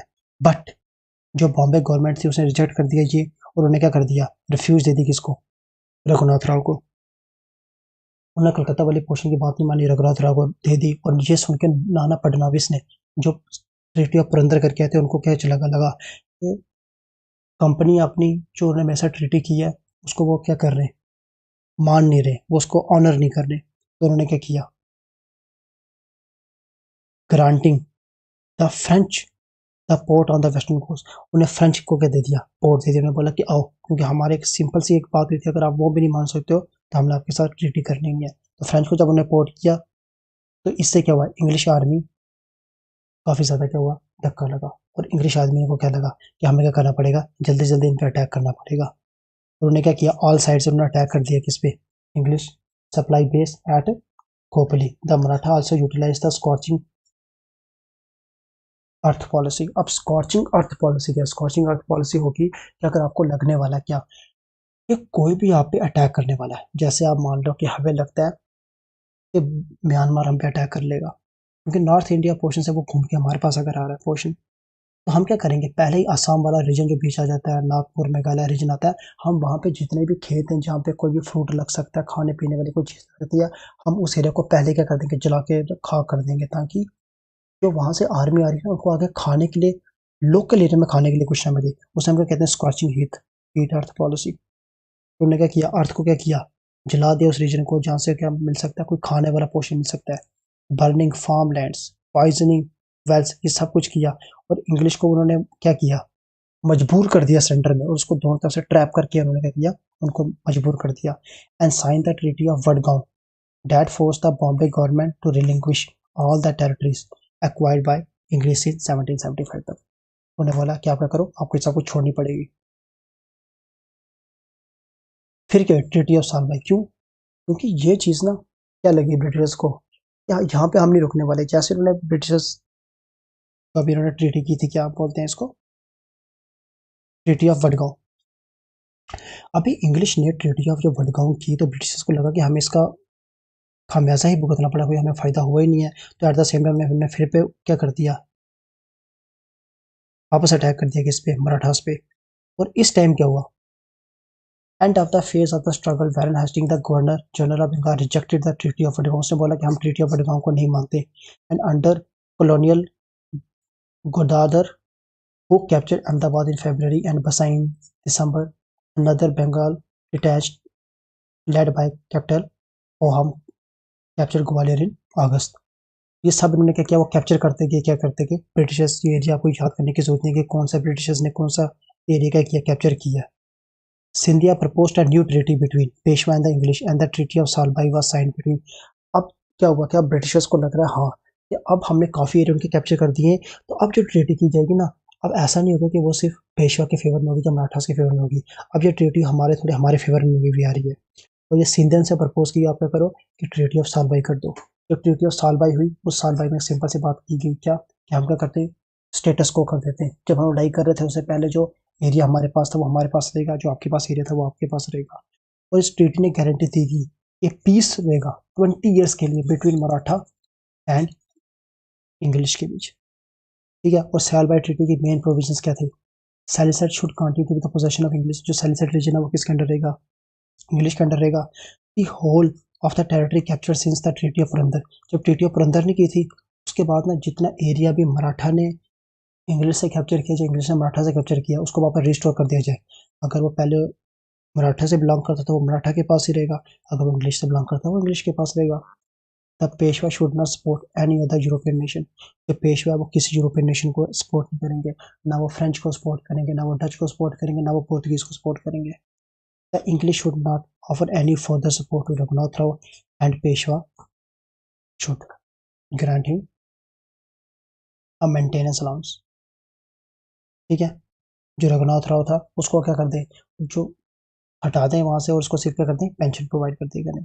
The English should enjoy the privileges of trade.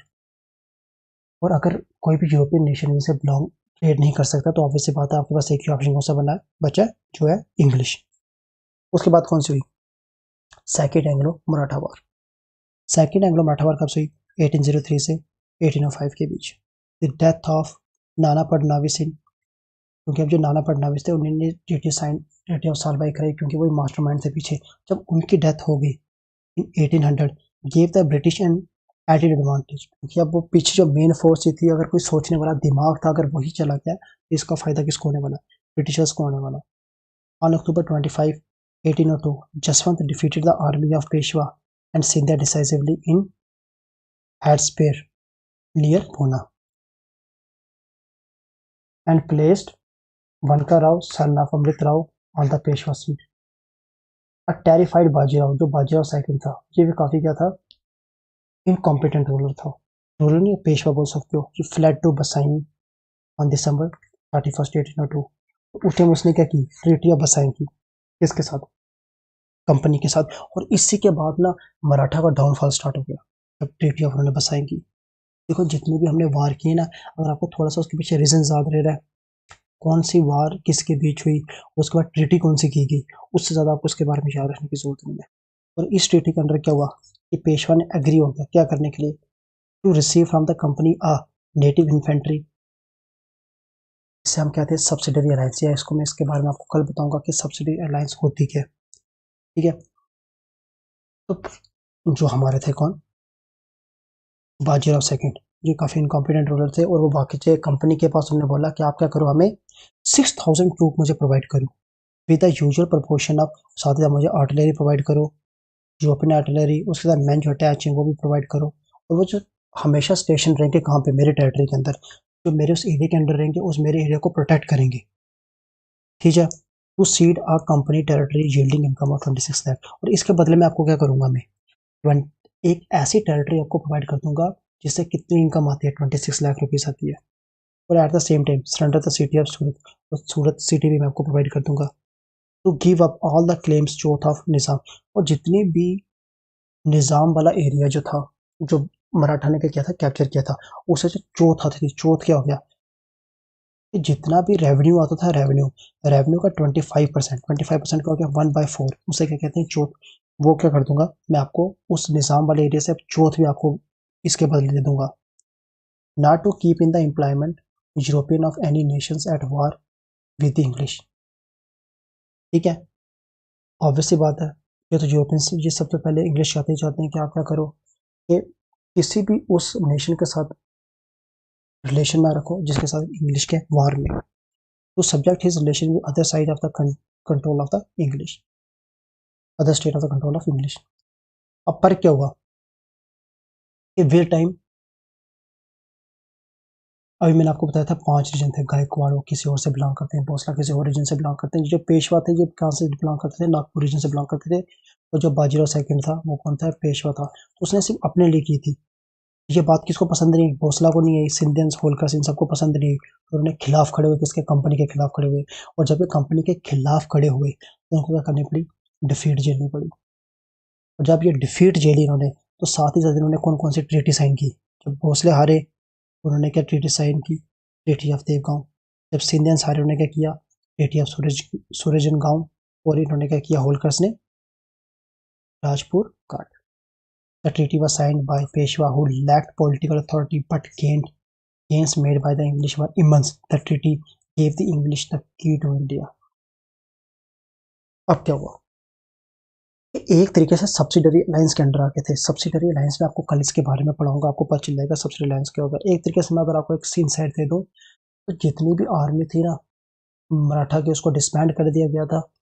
और उनके अब आर्मी जो थी वो उसको कंट्रोल किसके अंडर था, वो कंपनी के अंडर था।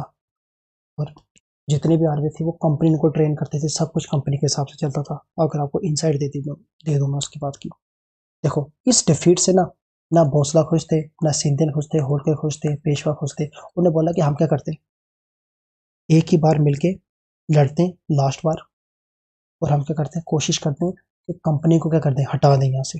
क्यों, क्योंकि इसी टाइम क्या बेसिकली चल रहा था, नेपोलियन बोनापार्टे के बारे में अगर कभी आपने सुना हो, ये एक फ्रेंच कमांडर था। और ये ब्रिटिशर्स को बहुत तंग करके रखता था। और अगर ब्रिटिशर्स कभी किसी से डरे ना, तो वो नेपोलियन बोनापार्टे से डरे। तो इस टाइम ना यहाँ से भी काफ़ी आर्मी कहाँ चली गई थी, वहाँ पे, क्योंकि इंग्लैंड ने उनको वापस ला दिया था काफ़ी आर्मी को, कि हमें बोनापार्टे से जंग लड़नी पड़ सकती है, तो आप क्या करो, वापस आ जाओ। तो इनको क्या लगा, मराठा ये सबसे सही पोर्शन है, हम क्या करें, हम लड़ लें किसके साथ, इंग्लिश के साथ। तो उस टाइम की हुई हमारी थर्ड एंग्लो वार। तो कब हुई, 1817 से 1819 के बीच। By the charter act of 1830 the East India कम, हाँ अभी मैंने आपको बताया कि 1830 स्टार्टिंग में क्या बताया था, 1813 में क्या हुआ था, ईस्ट इंडिया कंपनी के पास जो मोनोपोली थी ना वो खत्म हो गई, एक्सेप्ट एक्सेप्ट एक चीज़ की मोनोपोली अभी भी खत्म नहीं थी, वो चाइना के साथ। इसके साथ टी और ओपीएम के साथ आप क्या कर सकते हो, अभी ट्रेड कर सकते हो चाइना के साथ। और बाजीराव सेकंड जिसने क्या किया था सबसे पहले सब्सिडरी अलायंस के लिए, वो कहाँ पे गया था, ब्रिटिशर्स के पास। उन्होंने बोला कि हम क्या करते हैं, एक बार लास्ट में कोशिश करते हैं जीतने की, और हम क्या करते हैं, कोशिश करते हैं कि बाहर निकालते हैं हम किसको, इंग्लिश को। Made a last meet in 1817 by rallying together the Maratha chief against the English in course of Third Anglo-Maratha War. The Peshwa attacked the British residence at Pune.